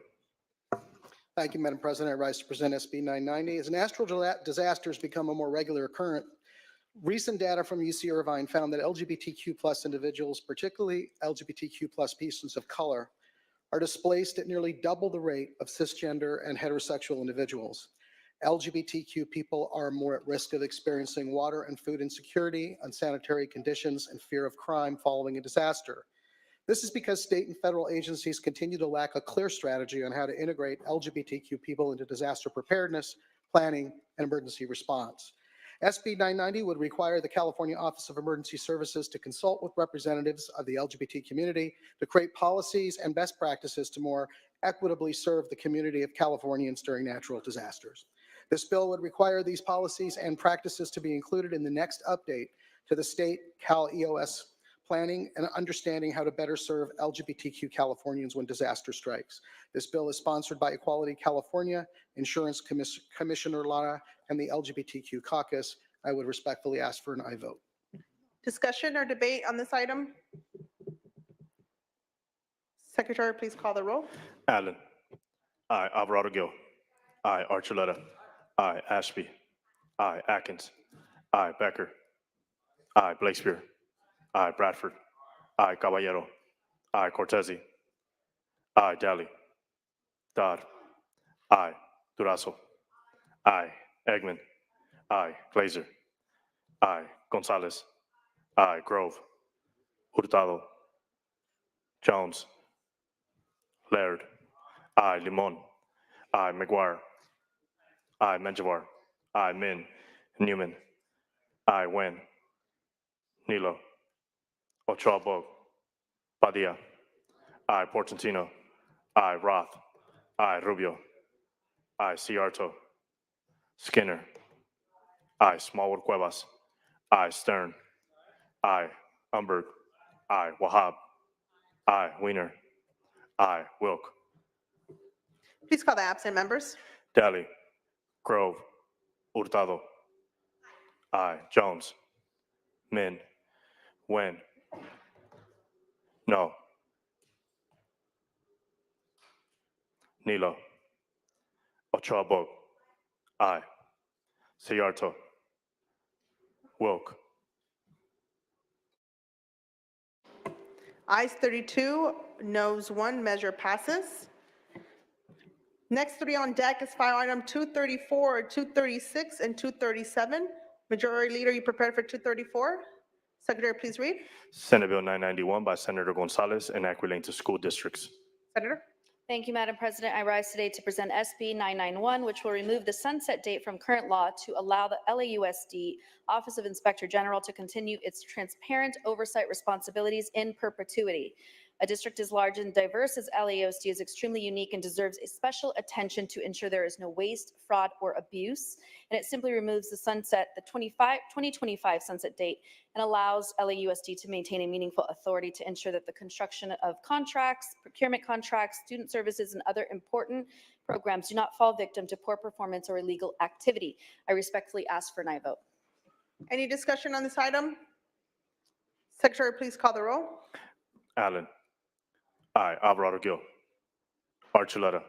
Aye. Ashby. Aye. Atkins. Aye. Becker. Aye. Blakespear. Aye. Bradford. Aye. Caballero. Aye. Cortese. Aye. Daly. No. Dodd. Aye. Durazo. Eggman. Aye. Glazer. Aye. Gonzalez. Aye. Grove. No. Hurtado. Aye. Jones. No. Laird. Aye. Limon. Aye. McGuire. Aye. Menjivar. Aye. Min. Newman. Aye. Wynn. No. Nilo. No. Ochoa Bog. Aye. Padilla. Aye. Portantino. Aye. Roth. Aye. Rubio.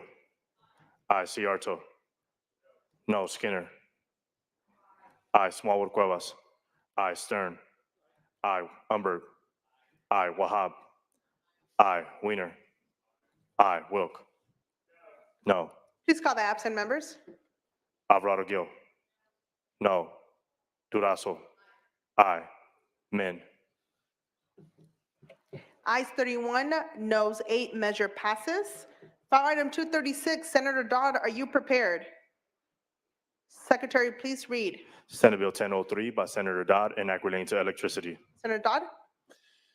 Madam President, members, SB 1003 directs the Office of Electrical Infrastructure Safety to consider timeliness and cost-effectiveness of investor-owned utility infrastructure upgrades when reviewing wildfire mitigation plans. We are all aware of the $13.5 billion rate increase the CPUC approved for PG&E. The CPUC has also recently approved an additional rate increase allowing PG&E to recover past expenditures made in 2020 and 2022. Together, these rate increases will add more than $400 annually to a typical PG&E electric bill. Most of these rate increases are attributable to wildfire prevention and in particular the undergrounding of electric cable. Undergrounding costs $3 million a mile, while alternatives such as covered conductor costs less than a third of that. Ratepayers want to know if the wildfire protection they are paying for in utility bills is being provided in the shortest amount of time at the most reasonable cost. SB 1003 simply directs the IOUs to perform that analysis when they update their wildfire mitigation plans every 3 years.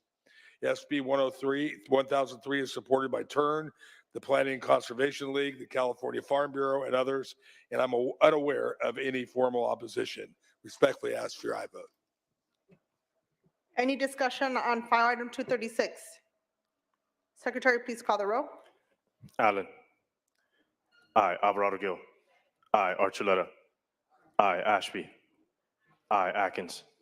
Aye. Becker. Aye. Blakespear. Aye. Bradford. Aye. Caballero. Aye. Cortese. Aye. Daly. Aye. Dodd. Aye. Durazo. Aye. Eggman. Aye. Glazer. Aye. Gonzalez. Aye. Grove. Aye. Hurtado. Jones. Aye. Laird. Aye. Limon. Aye. McGuire. Aye. Menjivar. Aye. Min. Newman. Aye. Wynn. Aye. Nilo. Aye. Ochoa Bog. Aye. Padilla. Aye. Portantino. Aye. Roth. Aye. Rubio. Aye. Ciarto. Aye. Skinner. Aye. Smallwood Cuevas. Aye. Stern. Aye. Umberg. Aye. Wahab. Aye. Wiener. Aye. Wilk. Aye. Please call the absent members. Hurtado. Aye. Min. Ayes 39, no 0, measure passes. Moving on to final item 237, Senator Padilla, are you prepared? He is prepared. Secretary, please read. Senate Bill 1006 by Senator Padilla and Act relating to electricity. Senator. Thank you, Madam President. Colleagues, I rise to present SB 1006, which would require utilities to prepare a grid-enhancing technology strategic plan to cost-effectively increase transmission capacity. As we well know, the CAISO estimates that we will need more than 7,000 megawatts of new transmission capacity every year for the next decade to meet our energy demands. However, California is far from achieving this estimate, threatening our clean energy goals. Grid-enhancing technologies can increase capacity, decrease congestion, improve reliability in a cost-effective way, such as redirecting energy away from overloaded lines and onto underutilized ones, which can enhance the existing grid. They are far cheaper and faster to install than new lines. The bill requires transmission utilities to complete a strategic plan for grid-enhancing technologies and an evaluation of which lines can be reconductored in a cost-effective manner every 4 years. Every year, California loses $1.5 billion to grid congestion, and these strategies can help save $650 million. California should take advantage of these new technologies and upgrade existing transmission lines to expand capacity and deliver reliable energy at lower costs. This bill has no registered opposition. I would respectfully ask for an aye vote. Any discussion? Seeing none, Secretary, please call the roll. Allen. Aye. Alvarado Gil. Aye. Archuleta. Aye. Ashby. Aye. Atkins. Aye. Becker. Aye. Blakespear. Aye. Bradford. Aye. Caballero. Aye. Cortese. Aye. Daly. Aye. Dodd. Aye. Durazo. Aye. Eggman. Aye. Glazer. Aye. Gonzalez. Aye. Grove. Aye. Hurtado. Aye. Jones. Aye. Laird. Aye. Limon. Limon. Aye. McGuire. Aye. Menjivar. Aye. Min. Newman. Aye. Wen. Nilo. Aye. Ochoa Bog. Aye. Padilla. Aye. Portantino. Aye. Roth. Aye. Rubio. Aye. Ciarto. Aye. Skinner. Aye. Small Cuevas. Aye. Stern. Aye. Umberg. Aye. Wahab. Aye. Wiener. Aye. Wilk. Aye. Please call the absent members. Min. Wen. Aye. Ayes 39, no 0, measure passes. Senators, we're doing an amazing job zooming through these. Next three up are final item 247, 252, and 255. Senator Padilla, back to you. You are prepared. Secretary, please read. Senate Bill 1105 by Senator Padilla and Act relating to paid sick leave. Thank you, Madam President. I present SB 1105, which would require that paid sick leave be granted to agricultural workers, can also be utilized to avoid smoke, heat, or flooding conditions created by a local or state emergency. Workplace conditions expose farm workers to several adverse environmental conditions and hazards resulting from extreme weather events that endanger their health, safety, and economic livelihood, including working under extremely high temperatures, exposure to smoke from wildfires, and rain. Agricultural workers are 35 times more likely to die from heat-related stress than workers in any other industry in the United States. Agriculture is one of the most hazardous industries in the United States, and the rapidly changing climate will only make matters worse. As average temperatures increase and heat waves, wildfires, and extreme rain events increase, farm workers will be at a continued risk of losing their lives. While the state of California has taken some of the nation's most proactive steps to adopt occupational safety hazards related to heat and smoke, farm workers need to know that during climate emergency, they are not risking their personal financial disaster by choosing their safety.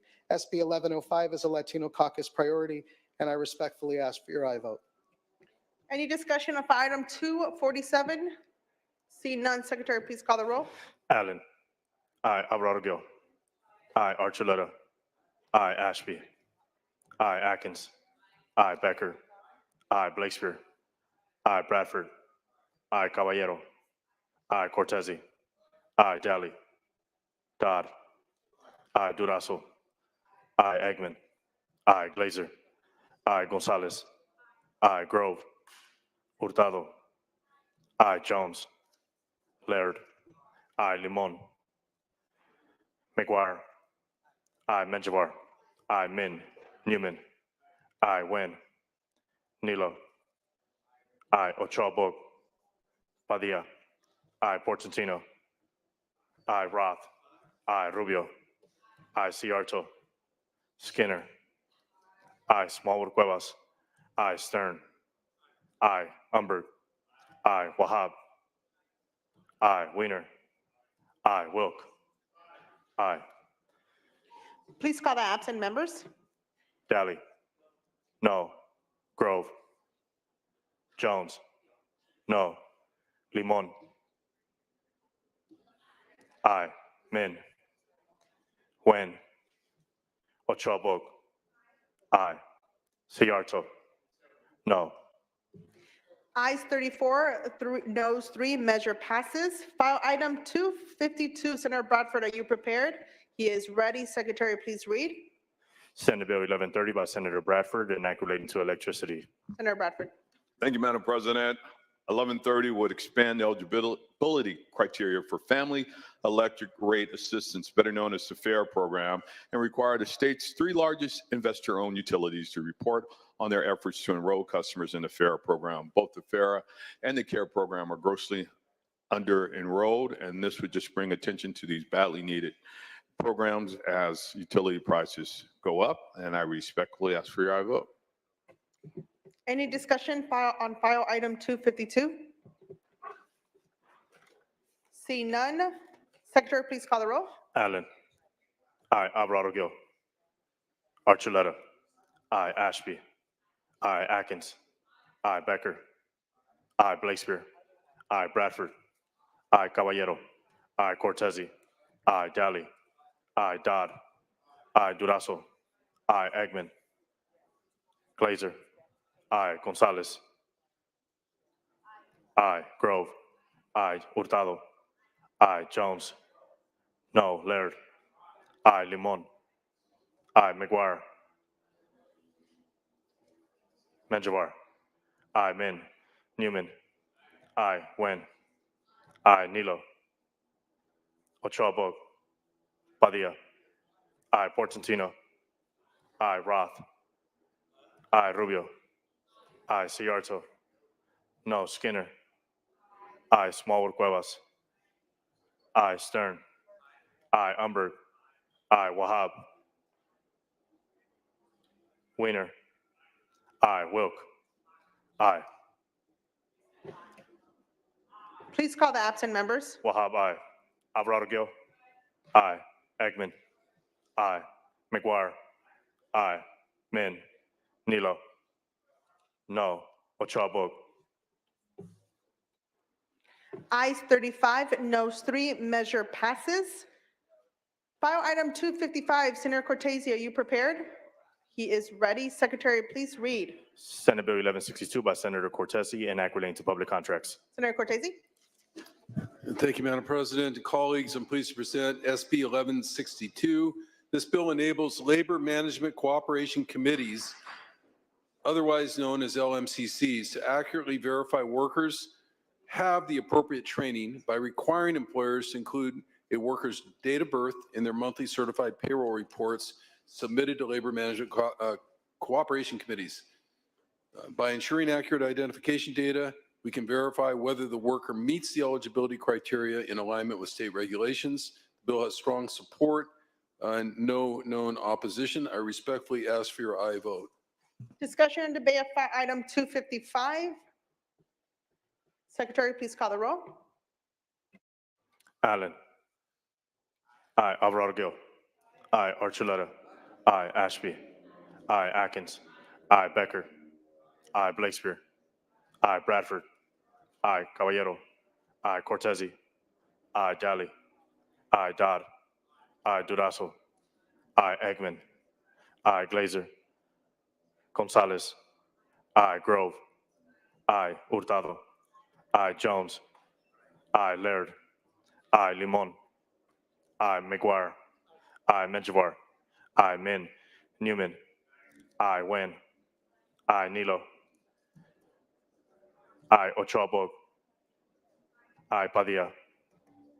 Portantino. I, Roth. I, Rubio. I, Ciarto.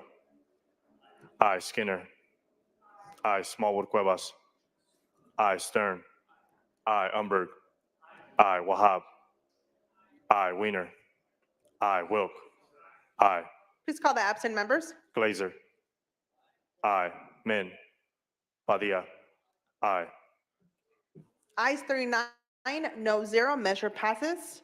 Senators, we're 2 hours in and we've done 44 bills. Great job. We're zooming through. Next three are file item 265, 272, and 281. Senator Allen, are you prepared for file item 265? Senator Allen, are you prepared for file item 265? Secretary, please read. Senate Bill 1297 by Senator Allen, enact relating to vehicles. Senator Allen? Thank you, Madam President, members.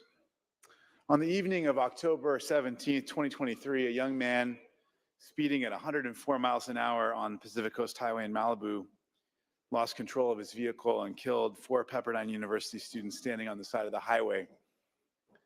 Since 2010, 60 people have been killed in vehicle accidents along this very same stretch of beautiful but exceedingly dangerous roadway. Malibu only has about 10,000 people, but it ranks in the top 25 small cities with the worst crash fatality rates in the country.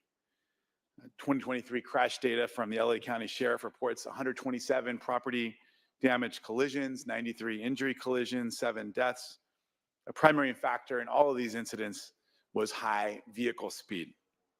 One very proven way to slow down drivers is automated speed camera enforcement. The NTSB, Centers for Disease Control, Federal Highway Administration have all recommended using this tool to enforce speed limits.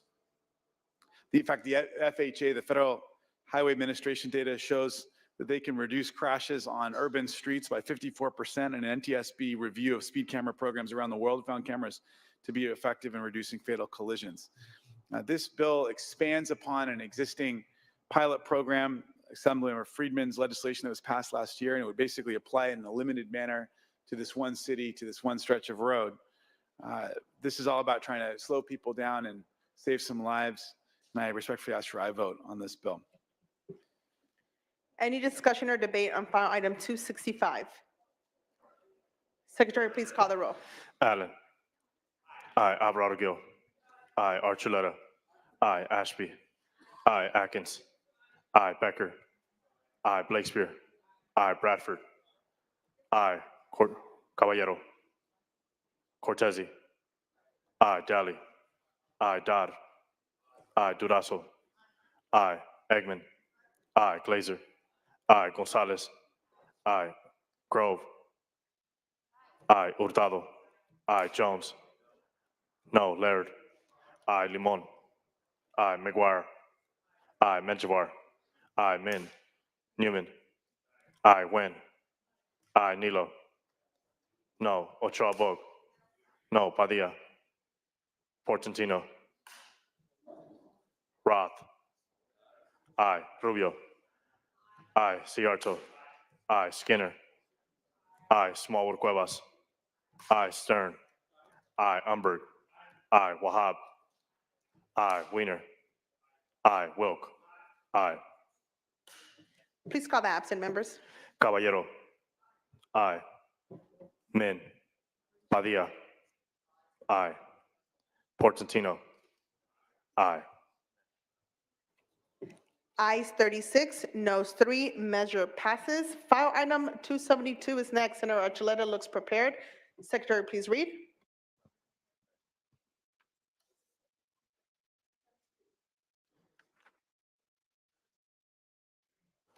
Senate Bill 1330 by Senator Archuleta, enact relating to water. Senator, please proceed. Thank you, Madam President. Members, I rise today to present Senate Bill 1330. Senate Bill 1330 would enact changes to the 2018 Making Water Conservation Way of Life laws based on recommendations from the Legislative Analysis Office report from earlier this year.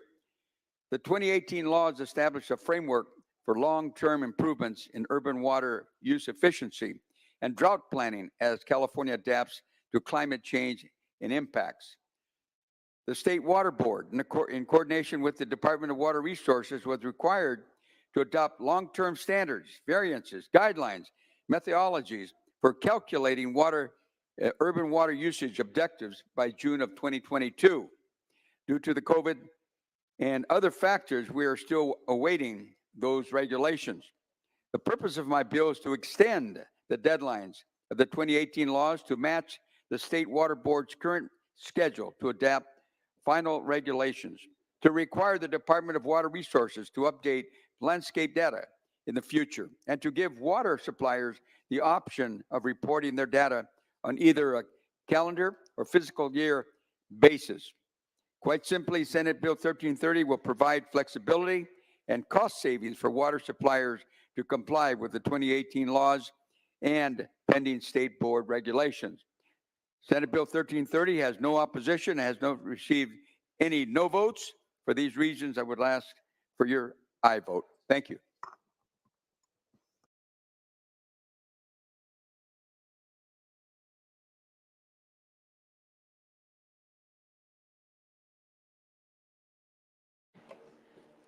Any other discussion or debate?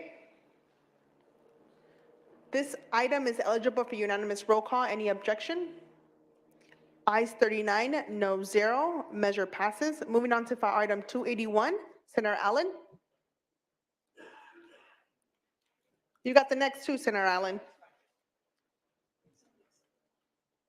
Secretary, please read. Senate Bill 1406 by Senator Allen, an act relating to residential care facilities. Thank you, Madam President, members. Today I rise to present SB 1406, which addresses the affordability crisis that seniors are facing in assisted living facilities. We know that seniors are the fastest growing population of people experiencing homelessness. In fact, by 2030, the number of seniors experiencing homelessness is expected to triple. And amidst this growing challenge, assisted living facilities have been serving many, many people, but there are some unscrupulous folks in this space. Unfortunately, they've been raising the rates they charge residents like never before and profiting at rates like never before. In fact, an industry survey shows that half of assisted living operators earn returns of 20% or more above the cost to run the facilities, while their residents' life savings are rapidly drained to keep up with the cost of care. And unlike most residents of nursing homes where care is generally paid for by Medicaid, assisted living residents or their families are the ones that usually shoulder the full cost. So despite the requirement that these facilities include comprehensive supervision and observation, one-to-one care and as a basic service is a common add-on imposed on residents, and it can cost tens of thousands of dollars more per month. There's no process to dispute these add-on charges, no requirement that these services be reviewed by a primary care provider. And so this is ultimately all about trying to address this affordability challenge that is oftentimes sprung on families and at a moment where they're most vulnerable. We're trying to put some limits on some of this usurious behavior, and I respectfully ask for an aye vote. Thank you, Senator. Any discussion on file item 281? See none, Secretary, please call the roll. Allen. Aye. Alvarado Gil. Aye. Archuleta. Aye. Ashby. Aye. Atkins. Aye. Becker. Aye. Blakespear. Aye. Bradford. Aye. Caballero. Aye. Cortese. Aye. Daly. No. Dodd. Aye. Durazo. Aye. Eggman. Aye. Glazer. Aye. Gonzalez. Aye. Grove. Hurtado. Aye. Jones. Laird. Aye. Limon. Aye. McGuire. Aye. Menjivar. Aye. Min. Newman. Aye. Nguyen. Nilo. No. Ochoa Bog. Padilla. Portantino. Aye. Roth. Aye. Rubio. Aye. Ciarto. No. Skinner. Aye. Smallwood Cuevas. Aye. Stern. Aye. Umberg. Aye. Wahab. Aye. Wiener. Aye. Wilk. Please call the absent members. Grove. No. Jones. No. Min. Nguyen. No. Ochoa Bog. No. Padilla. Aye. Wilk. Ayes 31, no 0, no 7, measure passes. Moving on to file item 282, Senator Allen again. Secretary, please read. Senate Bill 1450 by Senator Allen, enact relating to elections. Senator Allen? Thank you, Madam President. Back in 2016, I authored SB 450, which is the Voters' Choice Act, which offers counties a new way to conduct elections by increasing access and convenience for voters. As most of you know, under the VCA, counties can choose to switch from the traditional neighborhood polling places on election day to a system that offers several days of early voting, vote by mail for all voters, same-day voter registration, accessible voting machines for voters with disabilities, additional language support services, and the ability for voters to vote at any location in the county. And I know that so many of us have been able to take advantage of this. You're in another part of the county, a couple days before election day, hey, there's a center there, you can vote. So something like 20 million voters, 77% of the eligible voting population live in one of the 29 counties that have adopted the VCA. Now, there have been a lot of beneficial aspects, including increased transparency, community engagement with the election process, as well as far fewer reported voting problems at vote centers and increased access for bilingual poll workers. But there are a number of issues that have been raised by county clerks and others, hurdles of conducting elections under this model. So this bill seeks to streamline administration, improving election management under the VCA while protecting vital voter access requirements. And with that, I respectfully ask for my vote. Any discussion on file item 282? Secretary, please call the roll. Allen. Aye. Alvarado Gil. Aye. Archuleta. Aye. Ashby. Aye. Atkins. Aye. Becker.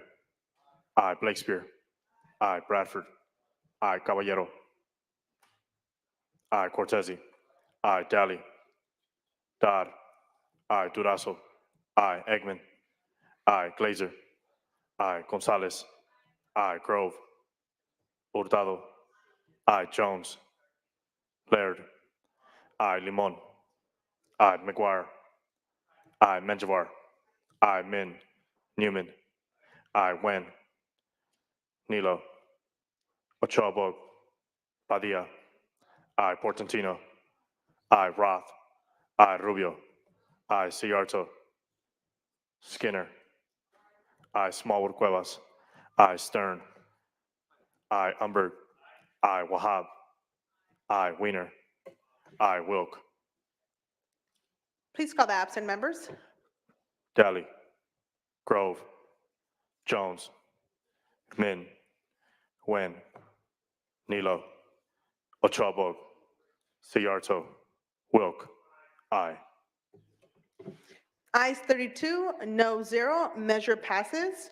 All right, Senators, the good news is we finished the list. The good news is, the other good news is there's another list so we can shave time and the other days to come. So give us a couple of minutes. We're going to take a pause, stay in the area, and we'll get back to you. 30 seconds. We're just stretching our arms. 30 seconds. That's all you get.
All right, 30 seconds is up. We are moving on with business. All right, Senators, if we have any conversations, we're going to take them off the floor. We're going to now take up the following three. File item 190, File item 229 and file item 157. Senator Padilla, are you ready to kick us off with file item 190? SR 91. Secretary, please read. Senate Resolution 91 by Senator Padilla relative to Harvey Milk Day. Senator Padilla. Thank you, Madam President. I rise to present SR 91, which will recognize this Wednesday on May 22nd, Harvey Milk Day. We will honor Harvey Bernard Milk, a hero in the LGBTQ community who dedicated his life to fighting for the rights of all people. He was the first openly gay elected official in California and in any major U.S. city. He is a global figure, an icon, and a pioneer in the LGBTQ civil rights movement. This was not always the case, however. Milk unsuccessfully ran in several local elections, but his presence was finally rewarded in 1977 when he was elected to the San Francisco Board of Supervisors. His unprecedented election victory and the power of his advocacy as an elected leader continue to inspire us today as LGBTQ representation continues to grow across California, the country, and the world. His voice was often loudest to fight against homophobia and other forms of discrimination at a time when many were afraid to just simply be themselves. He actively encouraged members of the LGBTQ community to show pride and express their true identities. He was adamant that our community must be visible. For invisible, he said, we remain in limbo, a myth, a person with no parents, no brothers, no sisters, no friends who are straight, no important positions in employment. His life was tragically cut short after a former colleague on the Board of Supervisors assassinated him and San Francisco Mayor George Moscone. His killer was convicted of manslaughter instead of murder, an injustice that serves as a stark reminder that we must always be vigilant in ensuring fairness and equity in our justice system. In a world without ensuring equality for all, his impact as a trailblazer and civil rights advocate moves us to continue the fight and finish what we started. Colleagues, I respectfully urge your aye vote on SR 91. Senator Wiener, you're recognized. Thank you, Madam President. I rise in support of SR 91 as a gay Jew, like Harvey Milk was a gay Jew. I also had the honor of representing the supervisorial district that Supervisor Milk represented, and Harvey's memory is deeply ingrained in San Francisco of so many core values that he stood for. And I also just want to note that one of the things, in the short time that Harvey was in office before he was murdered, he played a key role campaigning against Proposition 6, which would have banned LGBTQ people from being teachers in the state of California, a completely hateful ballot measure targeting and demonizing our community. And I just want to tie that to today because once again, nearly for almost 50 years later, we are once again seeing a resurgence of these hateful ballot measures, hateful legislative proposals around the country targeting our community. And so Harvey, I know, is both smiling down on us and also looking intently at us to make sure that we're going to fight for our community, and we will absolutely do so. I ask for an aye vote. Senator Atkins, you're recognized. Thank you, Madam President. I just wanted to add a little bit. Before Supervisor Milk made his way to San Francisco, he spent a little time in San Diego. Many of us are wearing red, white, and blue today, to give us a little bit of enthusiasm and energy today. Harvey Milk served in the U.S. Navy, and he was very patriotic, and I want to make sure the record reflects his service to country. And one of the best times I was able to go to the Bay Area as the administration came out and acknowledged that they were going to name a ship after Harvey Milk. And then that ship was built in San Diego. So all of those things, as someone growing up in Southwest Virginia, and I actually saw on TV the tragedy when he died. And I don't know, for some of us, it's very personal, having grown up and come out as a member of the LGBTQ community in Southwest Virginia. Very difficult place to do that. But to see how history embraces us all, and to know that his nephew, Stuart Milk, carries on this work in honor of his uncle, so that a life that was taken way too soon is really a continuation of a legacy that we all get to participate in and celebrate. So thank you for bringing the resolution forward. Ask for your support today of a really great man. Thank you, Senator. Senator Caballero, you're recognized. Thank you, Madam President. Members, on behalf of the Latino Caucus, it's my honor to rise today in strong support of SR 91. It's, I think, really important that we have the opportunity to stand up on this floor and recognize an individual who changed history. And he changed history because he was the first. And being the first means that you're out there. It means at a time when people have bad thoughts and they're free to say them, and there's a misunderstanding of the community, it's tough to be the first. And he was the first to run for elected office. And as you know, he ran and was successful at winning a seat on the Board of Supervisors in San Francisco. And he was able, through his dedication and his talent and his perseverance, to make a statement that cost him his life, to make to live by example and do so many great things. And it's hard to believe that it was only in 1977 that this happened. He knew his position would come with almost certain danger. Yet he was challenging the established norms, and he pushed forward. While he was in office, he worked to pass a gay rights ordinance in San Francisco. As my good colleague from San Francisco said, helped to defeat a statewide initiative that would have banned gay teachers from working in state public schools. He encouraged LGBTQ plus people to be visible in society and forged coalitions with other minority leaders to fight against all forms of oppression. But as we know, danger eventually found him, and he was assassinated by a former colleague after serving just 11 meaningful months in office. With chilling foresight, Milk made a tape recording with instructions to have it read only if he died by assassination. And you know, it's chilling because many leaders, civil rights leaders, have had premonitions, and it's scary to think about that. In it, he says, if a bullet should enter my brain, let that bullet destroy every closet door. A really powerful statement about who he was and what he was willing to do in order to be out there and to be the first. The legacy left by the mayor of Castro Street and the courage he showed continues to be appreciated and felt today. His recognition as one of Time magazine's most influential people of the 20th century and the numerous institutions and organizations named after him attest to his impact in California, in the United States, and quite frankly, all over the world. Today, as we celebrate Harvey Milk Day, let us all find the courage to live our lives unapologetically and genuinely true to ourselves. Let us recommit ourselves to ensuring all marginalized community, especially the LGBTQ community, are treated fairly, equitably, and respectfully in all aspects of our society.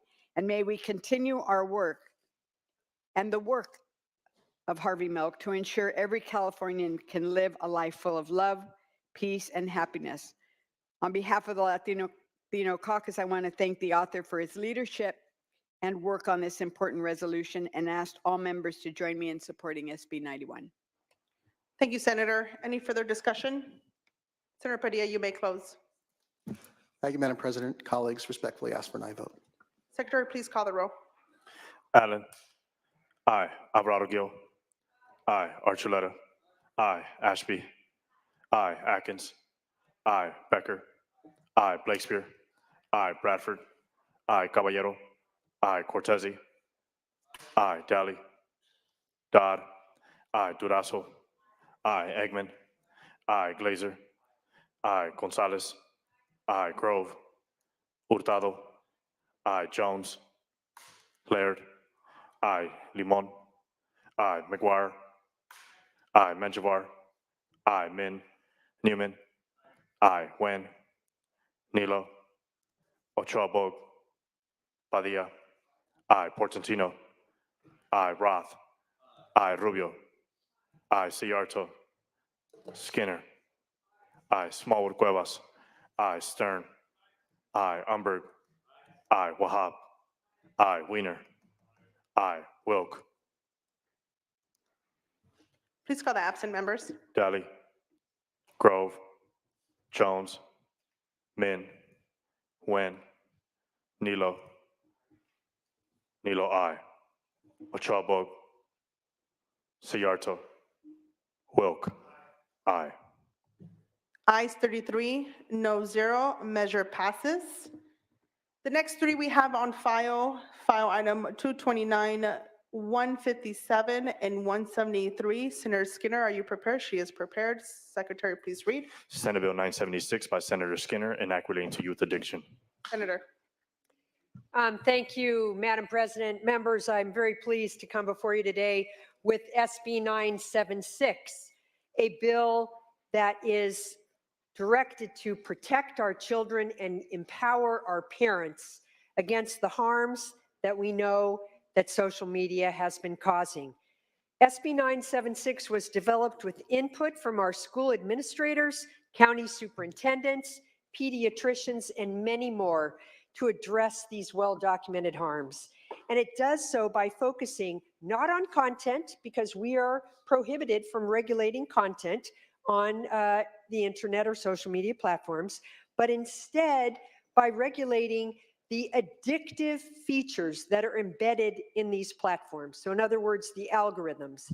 And the LA Times editorial board so aptly stated that the algorithms are designed to feed users a steady stream of content that the user didn't necessarily ask for, and that it's designed to keep the user on the app, which is why researchers have defined the algorithms as addictive.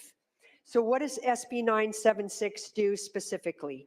It empowers parents and it makes platforms safer by requiring our social media companies to, for all users who are minors, to turn off the algorithms that send the addictive feeds, to not send notifications during school hours and between midnight and 6 a.m., and to set default limits on time spent on the platform, and further to protect children's privacy by making a minor's account private as a default setting, not something that either a parent or the minor has to go in and tinker with in order to have that privacy. Now, all of these settings, and this is where when I referenced empowering parents, all of these settings can be changed by the parent. If the parent, for example, wants notifications from these platforms to be sent to their children during school hours, the parent can override. If the parent wants a longer time period rather than the time limit that's the default in this bill, the parent can override. So the bill from that point of view is reasonable, empowers our parents, and given, unfortunately, that social media companies have been unwilling so far to voluntarily change their practices. We observed it at the congressional hearing in January, and we see it every day as our kids use these. And when they won't act, it is our responsibility to act and to protect our children. And with that, I ask for your yes vote on SB 976. Senator Weiner, you're recognized.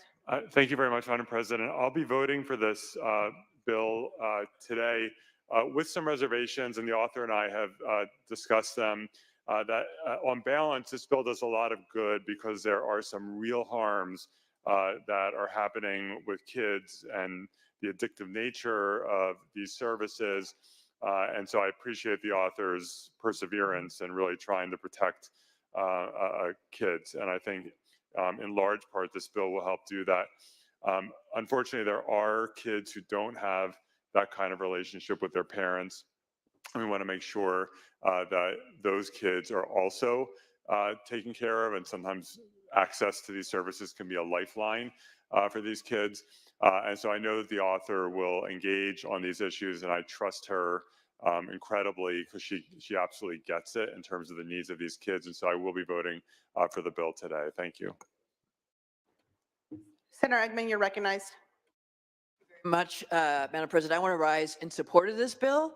And just to share a personal experience, I have a 15-year-old who has finals this week. So all last week she's been studying and taking finals this week. And she gave me her phone last week. She said, Mom, you got to keep it for me because I just keep getting sucked down rabbit holes. And she tried deleting her app. She tried doing different things. And finally she said, hold it for me, keep it for me, because I get sucked down a rabbit hole. Our kids shouldn't have to come to us and tell, because not every kid is going to do that, right? And there's so many who just get sucked down that hole, and it just feeds them. I can tell you different things that are popping up on her feed than pop up on mine. So I respectfully ask for your aye vote on this. That this is real. Thank you. Any further discussion? Senator Skinner, you may close. Thank you. And if I could address the concerns from my colleague from San Francisco, this bill does not limit a minor's search for whatever content they want to search for. It does not limit that. And I completely respect that we do have children that sometimes they find their community on the internet, not at their school or within their social settings. They find the community that they can most relate to via such platforms. And there's nothing in the bill that would prevent a child from that. And in fact, what the bill does is goes back to the original design. In effect, the default that the bill requires is back to the basics of the original design of Facebook. The original design of Facebook was based on chronological feeds, and what you liked or you searched for, that's what came to you, not content that just came to you based on this algorithm. So it would allow any minor to be able to search for whatever it is that if they are, I'm probably going to date myself, but for example, if they're primarily into Dungeons and Dragons, it doesn't prevent them from that, or any other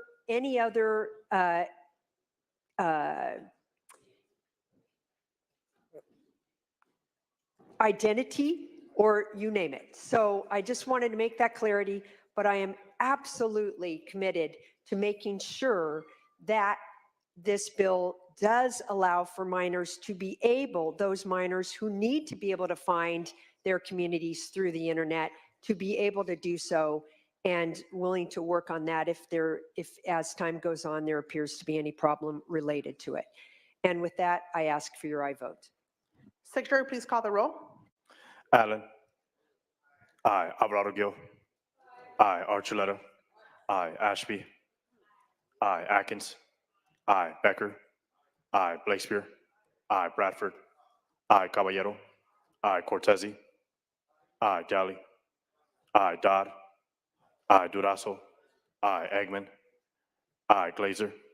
Aye. Gonzalez. Aye. Grove. Aye. Hurtado. Aye. Jones. No. Laird. Aye. Limon.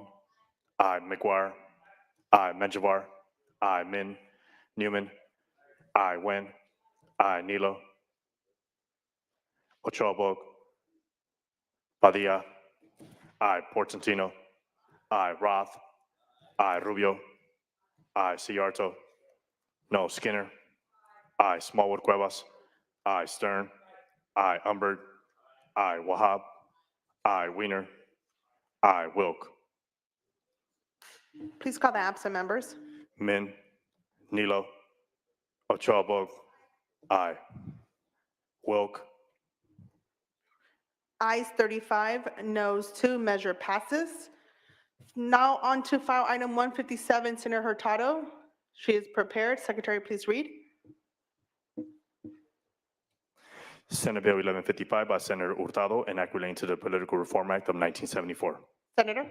Thank you, Madam President. Today I rise to present SB 1155, which aims to broaden the scope of lobbying restrictions by including executive members of state agencies and appointed officials who receive a salary. The bill proposes a one-year prohibition period for these officials from engaging in lobbying activities. Traditionally, state regulations have imposed short cooling-off periods, allowing officials to quickly move into lobbying positions after government. SB 1155 addresses this issue by proposing a one-year cooling-off period, and by creating a longer buffer period, the bill aims to reduce conflicts of interest promote transparency, and restore trust in the integrity of state agencies and the policymaking process. I respectfully ask for an aye vote. Any discussion or debate on the file item 157? See none, members, this is eligible for unanimous roll call. Any objection? Ayes 39, no 0.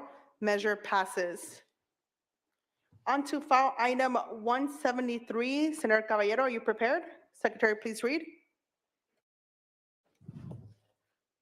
Senate Bill 1134 by Senator Caballero, enacting into surplus land. Senator. Thank you, Madam President and members. I rise to present SB 1134, which makes minor technical changes to the Surplus Land Act. Last year, Assemblymember Ting and I worked to make the significant changes to the Surplus Land Act because of the issues that local government had and HCD oversight. Our two bills struck a balance to provide necessary clarity to ensure that local governments disposing of land were doing so correctly under the provisions of the Act. After their passage, the Department of Housing and Community Development proposed draft regulations to their Surplus Land Act guidelines. And they, members, don't have to, they drafted emergency regulations as opposed to going through the entire APA process. This bill codifies a simple clarifying change proposed in the draft guidelines to ensure local governments have clear guidance when disposing of separate and distinct contiguous parcels to a singular entity. In this case, separate parcels that are adjoined and sold to one entity are considered a single parcel for purposes of meeting the requirements under the SLA for disposal. This clarity helps to streamline the disposal process for local agencies. However, the draft guidelines in many ways are a significant departure from what was contemplated and ultimately agreed to by the legislature, which the staff articulates clearly on page 4 of the analysis. Over the fall, I met with HCD to discuss the concerns that I had with their guidelines and to tell them they were not reflective of the legislative intent and the direct language of the bill, and based on the current state of the draft guidelines that they had. I fear HCD will continue to put forward guidelines that are counter to the agreements that we made last year. This bill serves as a vehicle to monitor the final guidelines proposed by HCD and ensure the agreements reached between the respective policy committees, members, and stakeholders are faithfully adopted. And the reason this becomes really important is this is the one area that we allow HCD to look over the shoulder of local government to decide whether they're doing the right thing and then to issue a fine or a recall of the property that has been disposed of. As was done last year, any changes proposed by this bill, once the final guidelines are public, will be thoroughly vetted with all interested stakeholders, and I commit to bring the bill back for any additional hearing should that be necessary. I respectfully ask for your aye vote. Any discussion on file item 173? This item is eligible for unanimous roll call. Any objection? Ayes 39, no 0. Measure passes. The next three on deck are file item 193, 213, and 257. Senator Hurtado, are you ready?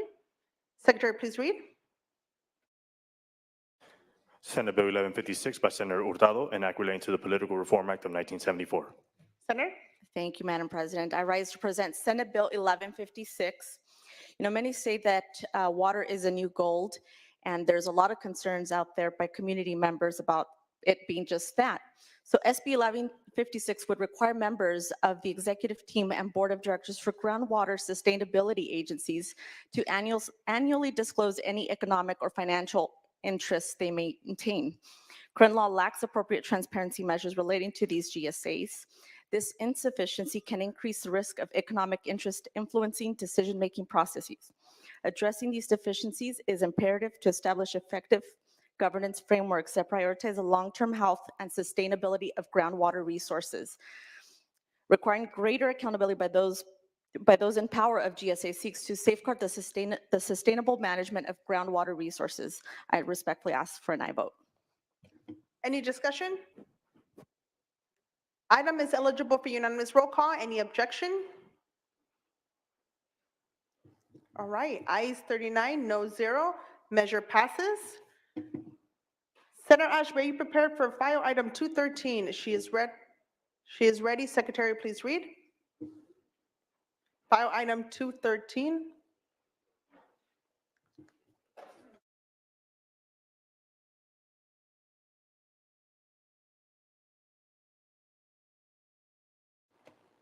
Technical difficulties.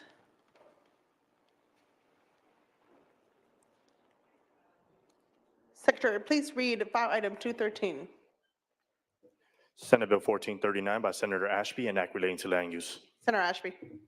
Thank you, Madam President. Today I rise to present SB 1439. SB 1439 will allow Sutter Hospital in downtown Sacramento to build a state-of-the-art cancer center on a former regional transit lot a little over a mile from where we stand right now. Sutter Health has established itself as a reputable provider of quality health care in many of our districts, right here in Northern California, the Bay Area, Central Valley, and Southern California. Many of us have relied on Sutter Health to provide critical life-saving care for ourselves or our families. In fact, many of you here in this room have relayed stories to me of your time at Sutter Health at this exact hospital in Sacramento.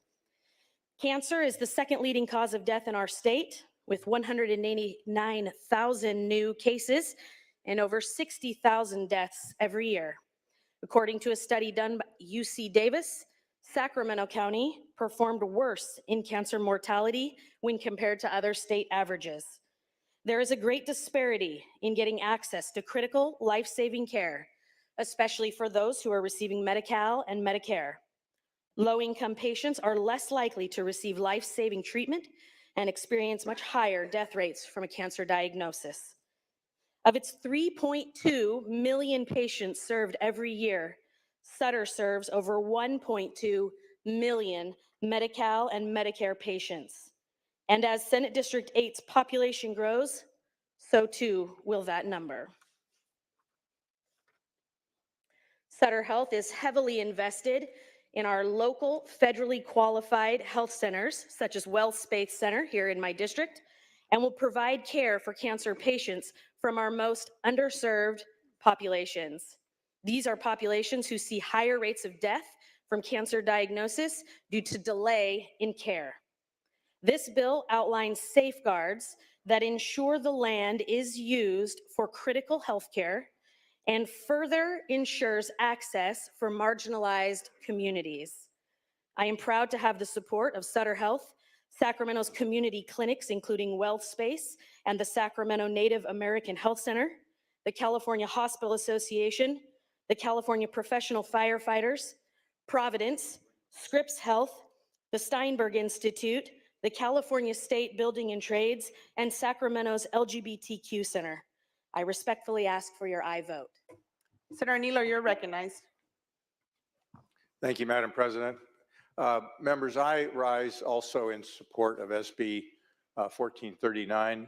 As a fellow representative of the Sacramento region, Sutter Health is a crucial provider of health services throughout our region, and this will allow them to better meet the needs of healthcare in our Sacramento area. Or looked at another way, to deny this will compromise their ability to provide quality health care to our citizens here in the Sacramento region. I urge and I vote. Senator Girazzo, you're recognized. Thank you very much, Madam President. I rise to express some concerns with this bill and offer a bit of context. My concern is not about the quality or the need for health care, especially in Sacramento or anywhere else in California.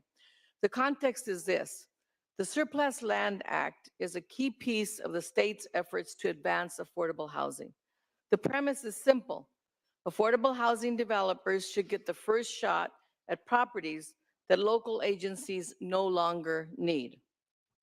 This bill was the subject of lengthy and good-spirited discussions leading up to the local government committee hearing. The overriding concern was how to ensure that this exemption doesn't undermine affordable housing, and provides a benefit to individuals that otherwise would otherwise be helped by the act, the Surplus Land Act. It passed out of committee with amendments I led that narrowed the parcels to the parcels at Sutter and included strong requirements that the facility treat Medi-Cal patients. Since the hearing, however, it has come to light that SAC-RT, which owns the parcels that this bill affects, has already started the Surplus Land Act process and has received interest from affordable housing developers on these sites. SAC-RT is following the steps in the act, which requires a 90-day period of good faith negotiations with any affordable housing developers to try to reach agreement. That negotiation process may conclude before this bill goes into effect. But if it doesn't, and SAC-RT is still negotiating with affordable housing developers when this bill becomes effective, SAC-RT could sell to Sutter, undercutting the opportunity we have to build more housing. Unfortunately, because of this most recent information, I am not able to support this bill and will be laying off. Thank you. Senator Dolly, you're recognized. Thank you, Madam President. I rise in support of this bill. I heard this bill in committee and also represent part of Sacramento County and the Sutter Group, and also come out of local government for 16 years where we did land planning. And now the state has stepped in. Do we all want affordable housing? Absolutely. But it makes good sense to put healthcare by healthcare where it's already at. For those reasons, I think we should pass this bill, do the right thing. There are many other places that are available for affordable housing, but this site would be best used for healthcare for the greater Sacramento area. She narrowed the bill down to just take in that one area, did not make it a statewide bill. Unfortunately, I had other areas that would have been able to use it, but I commend the author for doing that and respectfully ask for an aye vote. Any additional discussion on the item? Senator Ashby, you may close. Thank you, Madam President. I'd like to just note that I have tremendous respect for the good senator from Los Angeles, and at her request did take extensive amendments when the bill passed through her committee. I respectfully disagree with some of her assertions and analysis today, but at the end of the day, this bill is so narrow that it only impacts a couple block radius in my district alone, and simply allows for additional services for cancer patients in the region of Sacramento. I spent more than a decade on the Sacramento City Council. In that time, I served on the Regional Transit Board and on the SACOG board and on almost every other regional board in Sacramento. I promise you I have done my homework. I ask you to help me help the million people that I represent have additional access to cancer treatment and life-saving services by allowing them to buy regional transit's properties adjacent to the existing hospital that serves many of you and your families and almost all of my constituents and their families. I ask for an aye vote, please. Secretary, please call the roll. Allen. Aye. Alvarado Gil. Aye. Archuleta. Aye. Ashby. Aye. Atkins. Aye. Becker. Aye. Blakespear. Aye. Bradford. Aye. Caballero. Aye. Cortese. Aye. Daly. Aye. Dodd. Aye. Durazo. Eggman. Glazer. Aye. Gonzalez. Aye. Grove. Aye. Hurtado. Aye. Jones. Aye. Laird. Aye. Limon. Aye. McGuire. Aye. Menjivar. Aye. Min. Newman. Aye. Wen. Aye. Nilo. Aye. Ochoa-Bog. Aye. Padilla. Aye. Portantino. Aye. Roth. Aye. Rubio. Aye. Ciarto. Aye. Skinner. Aye. Smallwood Cuevas. Aye. Stern. Aye. Umberg. Aye. Wahab. Weiner. Aye. Wilk. Aye. Umberg. Aye. Please call the absent members. Durazo. Eggman. Aye. Min. Wahab, Ayes 37, no 0. Measure passes. Next up is file item 257. Senator Padilla, are you prepared? Secretary, please read. Senate Bill 1208 by Senator Padilla, enact relating to solid waste. Senator. Thank you, Madam President. Colleagues, I rise to present SB 1208. My community in the southern region of our state at the international border in South San Diego County has endured far more than its fair share of pollution and trash and adverse and inappropriate environmental uses for decades. This includes rendering plants, wrecking yards, landfills, gas-fired power plants on our waterfront, gas-fired peaker plants, all over decades, intentionally located in an area of people of color with limited economic and political power to fight back. Just as we are starting to make progress to get rid of dirty industries, we are facing the threat of yet another landfill, miles from an existing one, to be built in the midst of what is one of the state's worst environmental crises. Through a misleading ballot measure posed to the county nearly 15 years ago, private landowners and developers achieved a zoning change that they misleadingly represent as project approval in the county's general plan, which basically bypasses the review process, including CEQA, the elected representatives of the County Board of Supervisors, and of course, the people who elected them. The fact is, this was done in a different time and the needs of our county have changed. According to the County of San Diego and the California Secretary of EPA, our county has more than sufficient landfill capacity for at least the next 30 years. Moreover, there is not a single landfill in the state has been approved or entitled in this fashion. Aside from not needing another landfill in San Diego County, we don't need it in one of the most polluted and sensitive watersheds in the United States. SB 1208 would prohibit the regional board from issuing a discharge permit for any new Class 3 landfill that falls within the Tijuana River National Estuarine Research Reserve or an area that is a tributary to the Tijuana River. This is one of the most environmentally burdened, most distressed rivers in the United States, and this area has some of the worst concentration of industrial, biological, and air pollution in the state of California. We cannot afford not one more straw on this camel's back. For decades, the communities surrounding the river have had to put up with being treated as a dumping ground for other regions of the state. This community does not want and should not have to suffer an additional landfill in this distressed environmental disaster. I urge you to vote aye to prevent another dumping ground in the Tijuana River watershed. Respectfully ask for an aye vote. Senator Jones, you're recognized. Thank you, Madam President. Members, I must respectfully rise in opposition to 1208 with all of the compelling arguments that the author shared. Those statements are accurate. Unfortunately, the problem with this particular area is 75% of this watershed is located in the country of Mexico, and 25% of this watershed is located in the United States of America. As many of us, or maybe all of us, are aware that these pollution problems are very exacerbated in that area, and we do have a lot of problems to fix. The federal government of the United States has been working for decades with the federal government of Mexico on trying to clean up and come to some agreement on some of these operations.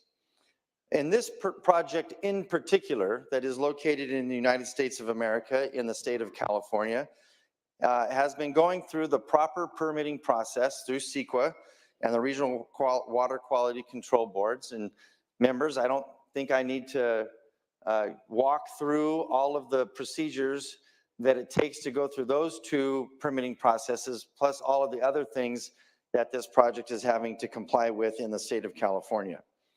This bill in particular is interfering with local control, as has been mentioned, that this project was subject to voter approval. 85% of the voters in San Diego County voted to approve this project.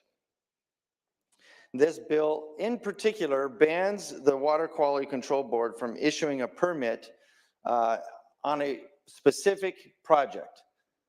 Ladies and gentlemen, I would argue that it's not the Senate's responsibility nor the legislature's. Once we pass these environmentally control bills and laws that are protecting our environment, first to come back in and then usurp the authority that we've given these local jurisdictions when they're going through this very rigorous process of approving these types of permits. The valley that this project is located is very pristine and very beautiful. And because of that, there's been a 1,300-acre preserve just recently purchased by the Nature Conservancy, nearly within walking distance of this project. So for all of these reasons, I'm going to have to ask for a no vote on SB 1208. Thank you very much. Any further discussion on the item? Senator Padilla, you may close. Thank you, Madam President and colleagues. With great respect to my distinguished colleague, just make a few points here. The fact that 25%, 75% of the watershed is occupied by this project is immaterial. The proposed project location is in the watershed, and the impacts of said project will contribute to the adverse environmental impacts in a watershed that is already well documented as overburdened. With respect to the issue of local control, this is 2.0 in a handbook of tricks that we've seen before. A little over a decade before this, a similar landfill was proposed with the same exact playbook to go around the local voters' board of supervisors and their representatives to do a zoning change for a landfill that affected a different watershed in wealthy northern San Diego County adjacent to private tribal lands. At that time, the opponents of my bill were arguing the exact opposite of what they are arguing today with respect to that bill. I can't overstate the incredible hypocrisy involved there. In terms of voter-approved project, I want to be clear. Voters in San Diego County approved a zoning change for what was advertised to them as some kind of a recycling facility. A 340-acre site. If you look at the application before the Army Corps of Engineers, 97% of the site is proposed for a Class 3 dump, a landfill, and only about 3% for some kind of as yet undefined recycling something or other. And in terms of precedent for the state legislature intervening, there is already precedent, colleagues, in statute for this legislature to direct the water board not to issue a discharge permit in extenuating circumstances. This is not a new precedent-setting act by the legislature. It would be the most appropriate act by this legislature. And colleagues, if this issue in this part of our state is not a poster child for environmental justice, I do not know what is. And I would respectfully ask for an aye vote. Secretary, please call the roll. Allen. Alvarado Gil. Archuleta. Aye. Ashby. Aye. Atkins. Aye. Becker. Aye. Blakespear. Aye. Bradford. Aye. Caballero. Cortese. Aye. Daly. No. Dodd. Aye. Durazo. Aye. Eggman. Aye. Glazer. Aye. Gonzalez. Aye. Grove. Hurtado. Aye. Jones. No. Laird. Aye. Limon. Aye. McGuire. Aye. Menjivar. Aye. Min. Newman. Aye. Wen. Nilo.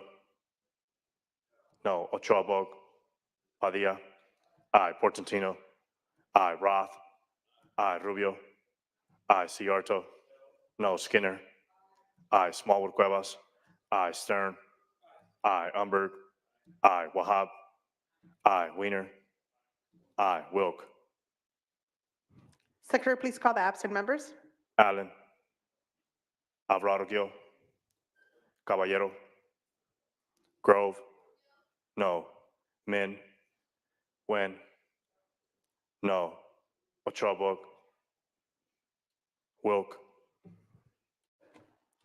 Ayes 28, no 6, measure passes. The next three on deck are going to be file item 239, 250, and 254. Senator Eggman, are you prepared for file item 239?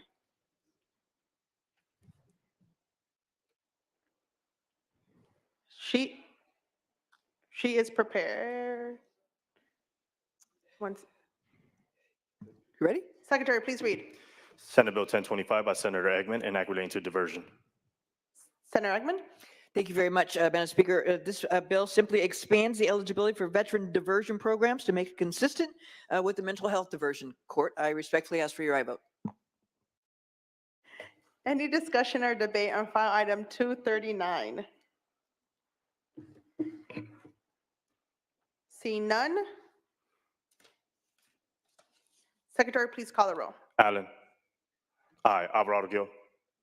Aye. Archuleta. Aye. Ashby. Aye. Atkins. Aye. Becker.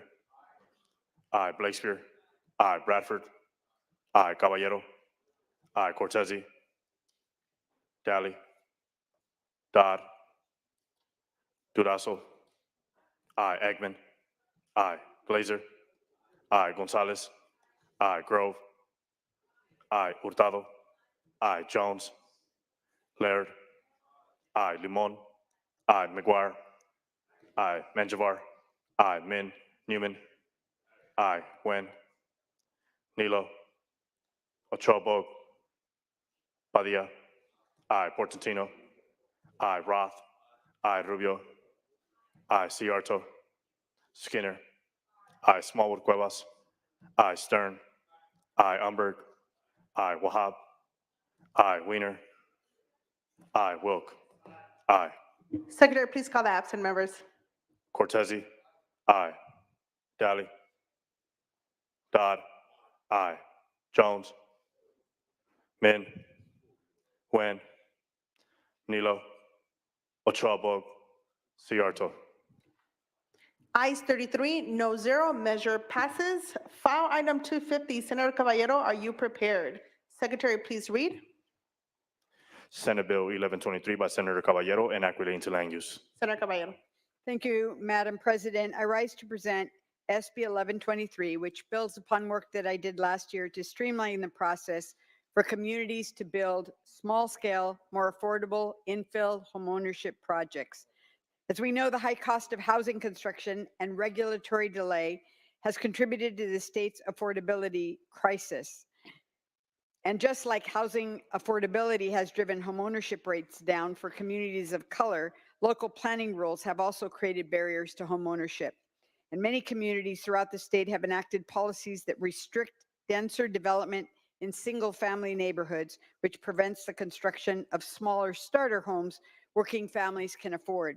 To address these issues, last year I introduced SB 684 to streamline the subdivision of parcels for the construction of small-scale homeownership projects of up to 10 units, which passed off this floor with bipartisan support. Over the course of the fall, I heard from a variety of stakeholders on the need to include important technical and clarifying changes to the law. SB 1123 incorporates the feedback that I received to improve implementation. It reestablishes the subdivision and project streamlining benefits for small projects of 10 units or less on vacant parcels zoned for single-family infill residential development. And it also unlocks opportunity to build smaller homes on small lots to increase homeownership project in single-family neighborhoods, which have a history of excluding low-income and communities of color. But to ensure the appropriate guardrails in place, I've included that local government may impose the same height standards as that of neighboring parcels. This will unlock new development opportunity, but ensure it's consistent with the surrounding community. Thank you, and I respectfully ask for your aye vote. Senators, any discussion on file item 250? Secretary, please call the roll. Allen. Aye. Alvarado Gil. Aye. Archuleta. Aye. Ashby. Aye. Atkins. Aye. Becker. Aye. Blakespear. Aye. Bradford. Aye. Caballero. Aye. Cortese. Aye. Daly. Dodd. Aye. Durazo. Aye. Eggman. Aye. Glazer. Aye. Gonzalez. Aye. Grove. Hurtado. Aye. Jones. No. Laird. Aye. Limon. Aye. McGuire. Aye. Menjivar. Aye. Min. Newman. Aye. Nguyen. Nilo. No. Ochoa, Padilla. Aye. Portantino. Aye. Roth. Aye. Rubio. Aye. Ciarto. Skinner. Aye. Smallwood Cuevas. Aye. Stern. Aye. Umberg. Aye. Wahab. Aye. Weiner. Aye. Wilk. No. Secretary, please call the absent members. Dally. Grove. Min. Nguyen. No. Ochoa, Ciarto. No. Ayes 31, noes 5, measure passes. Moving on to file item 254, Senator Portantino, are you prepared? He is. Secretary, please read. Senate Bill 1147 by Senator Portantino, enact relating to drinking water. Thank you, Madam President and members. I rise to present SB 1147, which builds upon work from 2018, where we directed the State Water Board to define microplastics and develop standards and methods to test for microplastics in our drinking water. Microplastics have been found everywhere from our soil, air, and in our own bodies. Though we know where they are, more must be done to understand how the exposure and consumption of microplastics affects our health. We do know, however, that when ingested by marine life, microplastics have both toxic and mechanical effects, causing reduced food intake, suffocation, behavioral changes, and genetic alterations. It's imperative that we prioritize the research and analysis of microplastics for the sake of public safety and public health. Currently, the State Water Board is working to establish testing methods, monitoring standards, and other goals as outlined in their 2022 policy handbook. Once completed, it's essential that we uphold all sources of drinking water to the same standard. As such, we must begin monitoring bottled water along with tap water. SB 1147 will direct the Office of Environmental Health Hazards Assessment to prioritize studying the health impacts of microplastics in drinking water. It will also work with the State Water Board in developing health goals to address microplastics in our drinking water, including bottled water. Under SB 1147, the Department of Public Health will collect microplastics data from water bottling plants that sell bottled water in California on an annual basis. SB 1147 is a continued commitment to identifying microplastics in our drinking water, and respectfully ask for an aye vote. Any discussion on this item? Secretary, please call the roll. Allen. Alvarado Gil. Archuleta. Aye. Ashby. Aye. Atkins. Aye. Becker. Aye. Blakespear. Aye. Bradford. Aye. Caballero. Aye. Cortese. Aye. Daly. Dodd. Aye. Durazo. Aye. Eggman. Aye. Glazer. Aye. Gonzalez. Aye. Grove. Hurtado. Aye. Jones.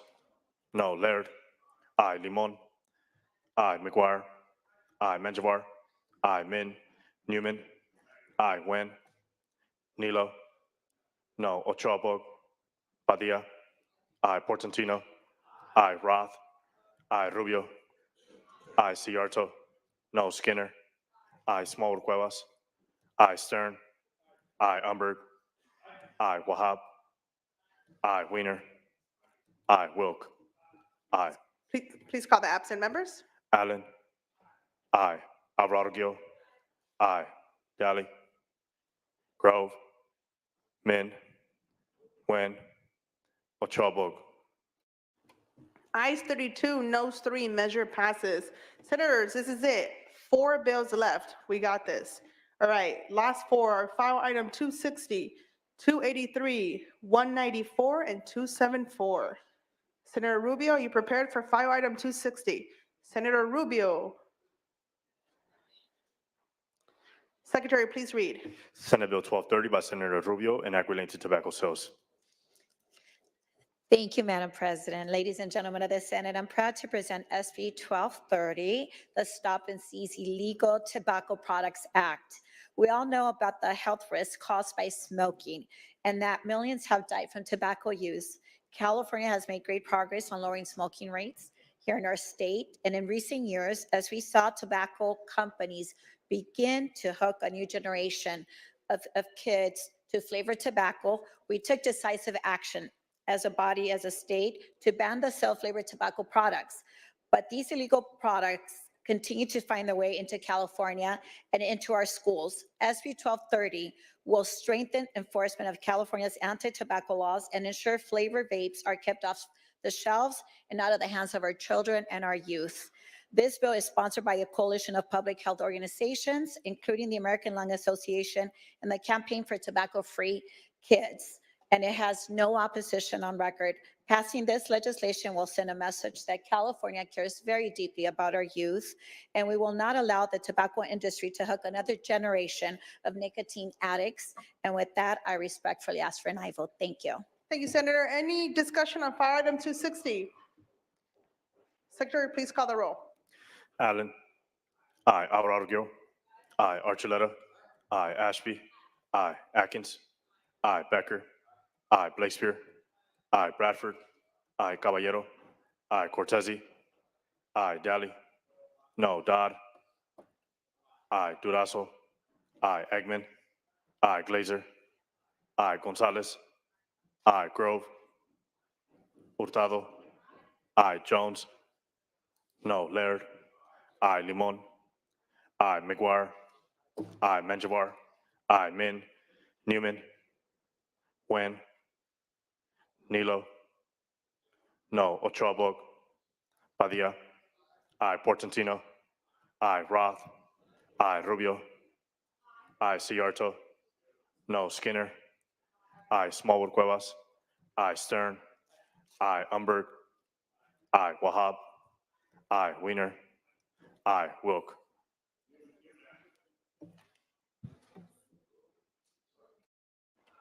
Please call the absent members. Grove. No.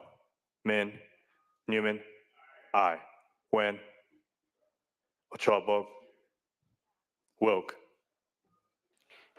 Ayes 31, noes 5, measure passes. Senator Ashby, are you prepared for your file item 283? She is. Secretary, please read. Senate Bill 1453 by Senator Ashby and Act relating to healing arts. Senator Ashby. Thank you, Madam President. SB 1453 is the Dental Board of California's sunset bill from the Business Professions and Economic Development Committee. Bill makes a number of changes to improve the board's operations and efficiencies. Without this bill, the board would expire on January 1st. I respectfully ask for your aye vote. Any discussion? File item 283. Item is eligible for unanimous roll call. Any objection? Ayes 39, no 0, measure passes. Final two. Up next, file item 194. Senator Dodd is not prepared.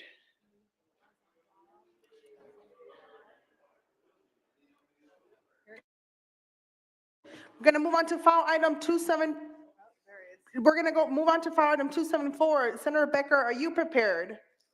He is prepared. Secretary, please read file item 274. Senate Bill 1374 by Senator Becker and Act relating to energy. Senator Becker. Thank you, Madam President. This bill requires the Public Utilities Commission to apply the same rules for distributed solar on schools, apartments, and farms that they do now for single-family homes. Under the new net billing tariff, I'm sure you all heard a lot about, called NEM 3, homes with rooftop solar are able to self-consume the energy that they generate themselves. If they use more than they generate in a 15-minute period, they purchase the extra energy from the utilities at normal electrical rates. If they generate more than they use, then they sell that excess energy at the new low NEM 3 rates.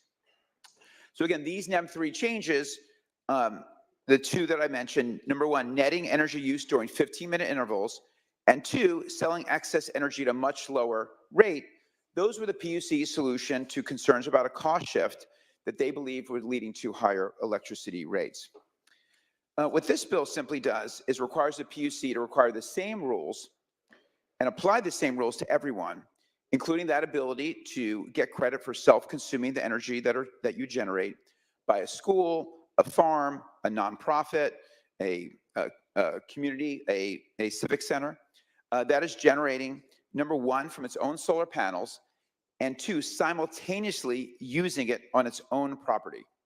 Without that, a school that builds solar in his parking lot has to sell that energy to the grid at low NEM3 rates and simultaneously buy back from the grid at 4 times the price, which makes no sense. If we were to limit this, it would be the same as limiting, for example, more energy efficient appliances, right? These are stuff that we use, that we consume, that we're doing ourselves. With that, I respectfully ask for your aye vote. Senator Dolly, you're recognized. Thank you, Madam President. Members, I have to rise in opposition, even though many of my friends who are using these programs are in support of this bill. But at the end of the day, members, during committee, we had a very lengthy debate about this bill, and there's bipartisan opposition to this bill. Why?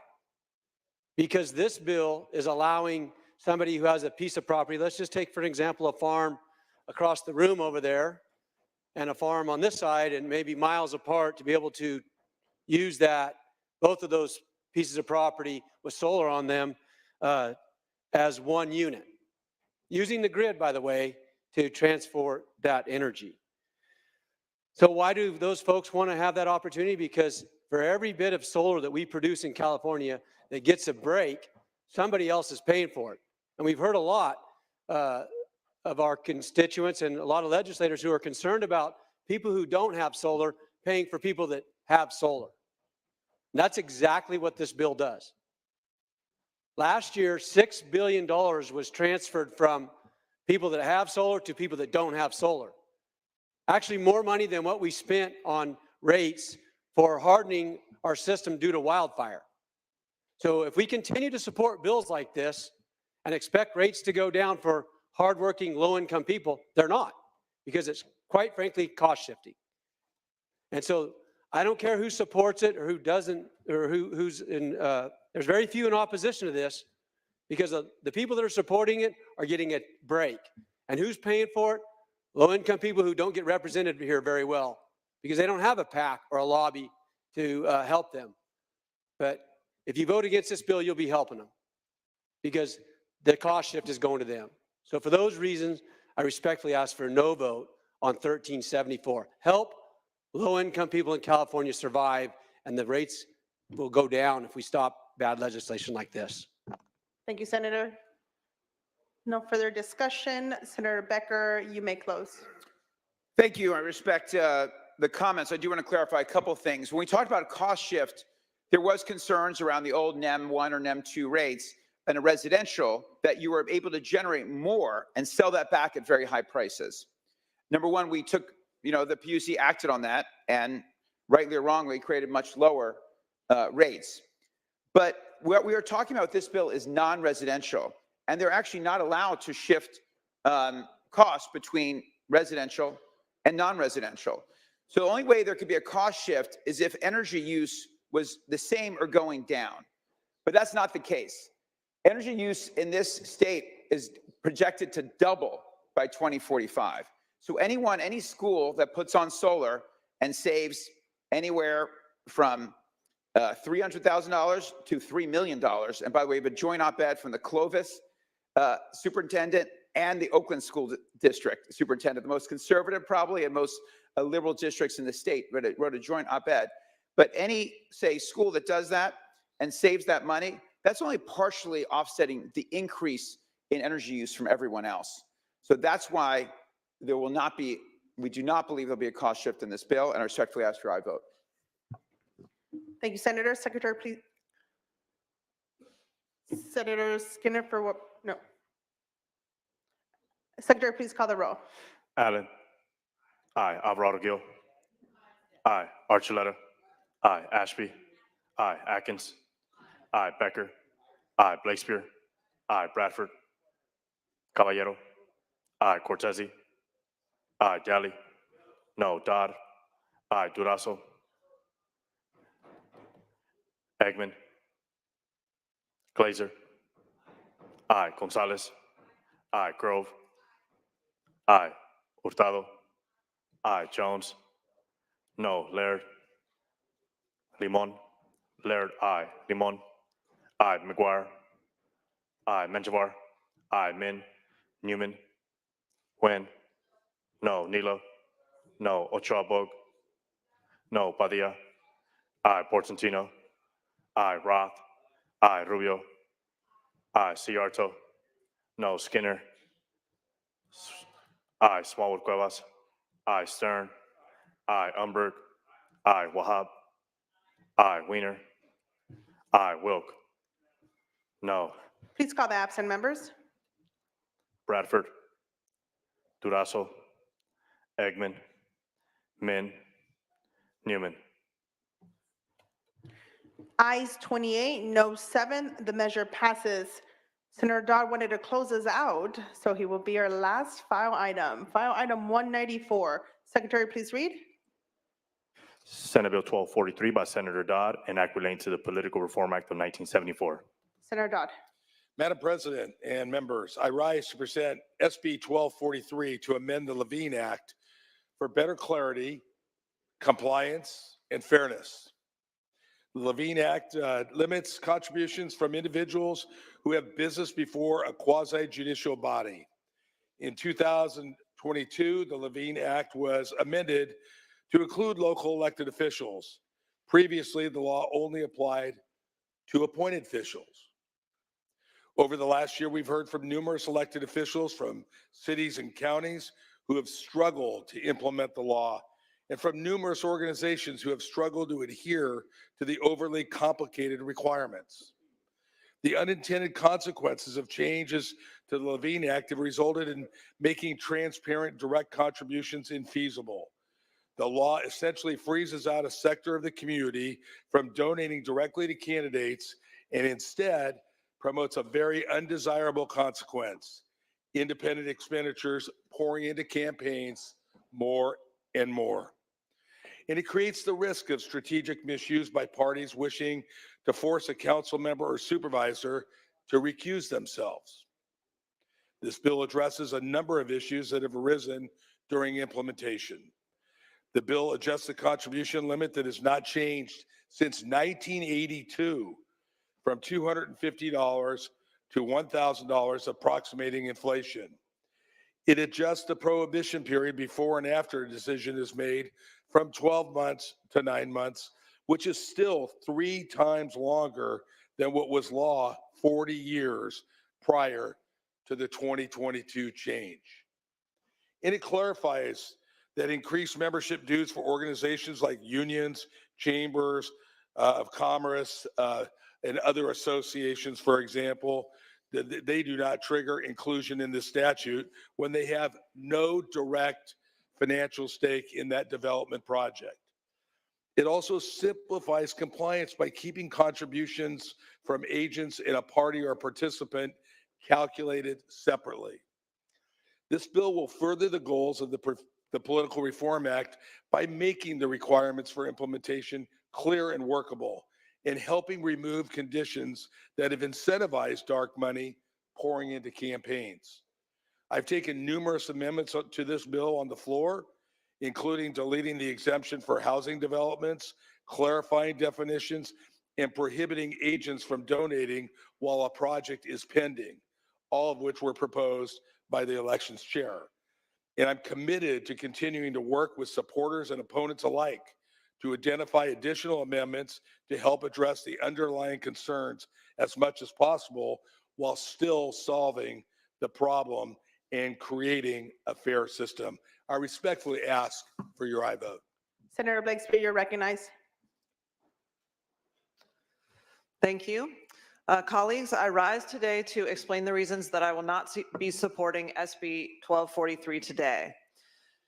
At issue in this bill are contributions to locally elected officials from donors who are actively seeking a permit or contract approval from those same elected officials. This bill raises the amount of a permitted contribution from $250 to $1,000, shortens the time period during which the contribution limits apply, loosens long-standing aggregation rules that prohibit what could be multiple contributions from the same entity or person, and carves out entirely those who pay membership dues. The bill does ban agents from contributing while a matter is pending, which partially addresses the problem, but the bill also removes long-standing aggregation rules, which means that the results of legal action could allow parties to multiply their impact through contributions from multiple agents. We can all imagine this reality. City council members are choosing between two applications to provide a run-of-the-mill service in their city. For example, two small businesses are competing to run a camp store at a popular city campground, or there are two applicants who want to open a cannabis store in a designated location. When one of those applicant hopefuls donates $1,000 to each elected official, and because of aggregation rules, the result is several thousands or multiple thousands and thousands of dollars from one entity, it's hard to imagine that the public would believe that those donations have no effect on decision-making. I evaluate this bill using the lens of principles that I believe are broadly shared. One, I think we don't want large financial contributions to influence decisions about government contracts at the local level. We want local elected officials making decisions in support of the public good, not because of their own personal financial advantage in the next election. I think we want compliance with the law to be easy to understand and workable for both the elected official and the potential donor. We want the rules to be practical. We don't want people volunteering their time, serving on boards or part-time city councils to have to hire an attorney to determine whether someone can give them a campaign contribution. Across the state of California, the average for cities' contribution level is $500. We want to avoid giant loopholes where the maximum contribution could be made multiple times, once by the company seeking the permit, then by each and every other agent the company hires that advocate for the permit. We want the rules to apply to all donors equally, no carve-outs or favorites. I think we want to have clear applicability timelines so someone knows when the prohibition applies and when it does not. I recognize that the law as it currently stands needs improvement. Like many of you, including the author, I have received feedback that the law needs improvement and clarifying. I want to improve it. I think many of us do. There are currently two different bills from different authors that are also aiming to make changes to this same law, the Levine Act. It's worth repeating here that what we are talking about are the rules surrounding the narrow circumstance of an elected official taking a contribution from a party that is actively seeking an approval or permit from that same elected official. Other contributions are not implicated at all. As the chair of elections and constitutional amendments, I am staying off this bill today because I believe it does not further the goals of the Political Reform Act. And despite quite enough time to have worked through the problems remain, and the bill as it stands is a bill that I cannot support for the reasons I articulated. I will also note that while there have been conversations, the Clean Money Campaign and Common Cause remain opposed to this bill because their most important proposed amendments have not yet been accepted. Thank you. Any further discussion on this item? Senator Dodd, you may close.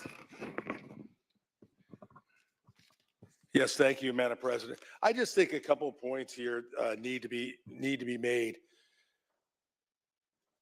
First of all, in this body, any of us can accept contributions at any given time up to $5,500 and make a decision on a very important item to the state of California and somebody that had a special interest.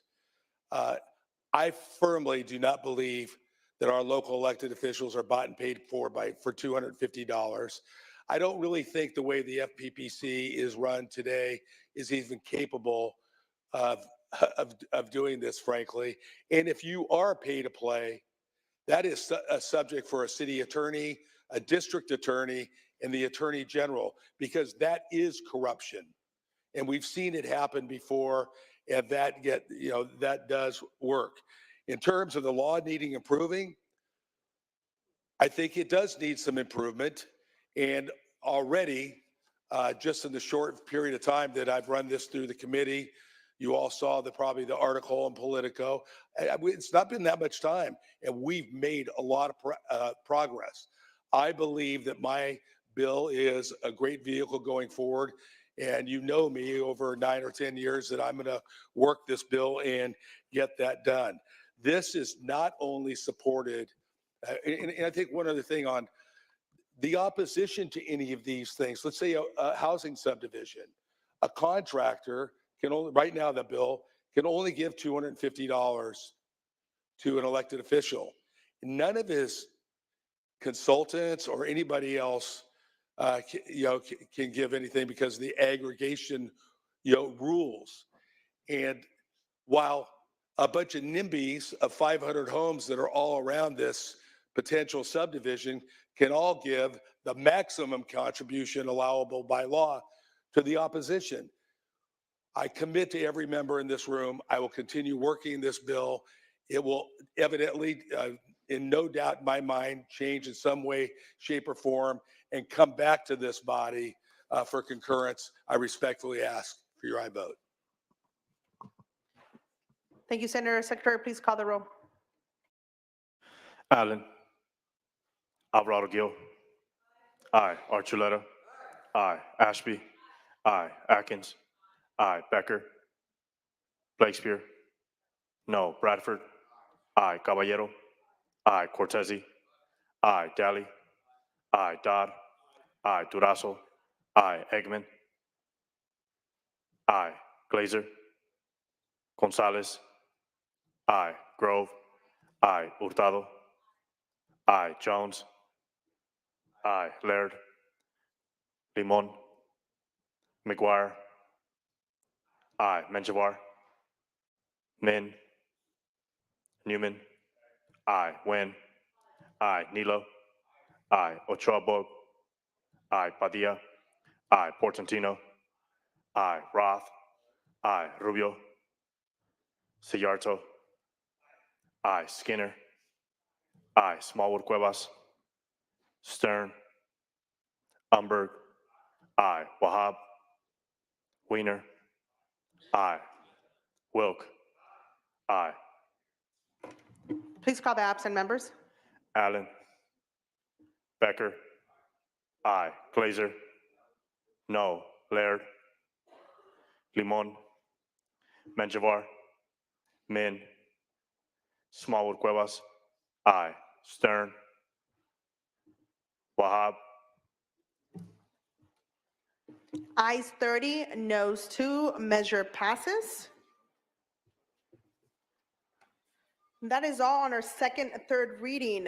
Moving on to committee amendments. Committee announcements, that's the second time. Committee announcements. Senator Menjivar has budget sub 3 in room 1200 immediately following this, session. If there's no other business, Senator McGuire, the desk is clear. Thank you so much, Madam President. Madam President, thank you for such a smooth and efficient kickoff to House of Origin Week. The goal today was 50 bills. We eclipsed that goal. Total measures passed today, 63. Thank you so much to each of the senators. We are now officially ahead of schedule. As we all know, we're going to be working the late shift each and every day. Members will be starting at 10 a.m.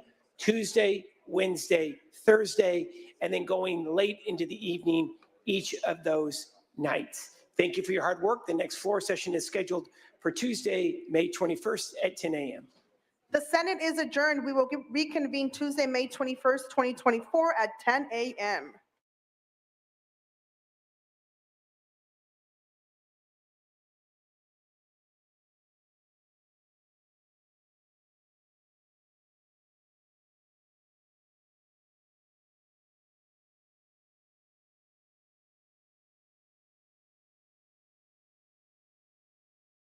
AB 3121, and we know the history of that now. About reparations. Look, what's happening? Okay. Why isn't this reparations? Why do black people, something that can't benefit them, why don't people know about it? That has been a solid problem since day one. Matter of fact, not really day one, because they had talked about this earlier, and now it's just chaos. You know, it's a mess right now, and what we're talking about is communication, okay? One of the drawbacks right now with the California Task Force, the 9-member panel who are doing the study and recommendations for reparations, one of the things that hasn't been done, okay, is the communication arm of it. The communication strategy has been a disaster. And if you have been reading my reports, you would know why, okay? It's really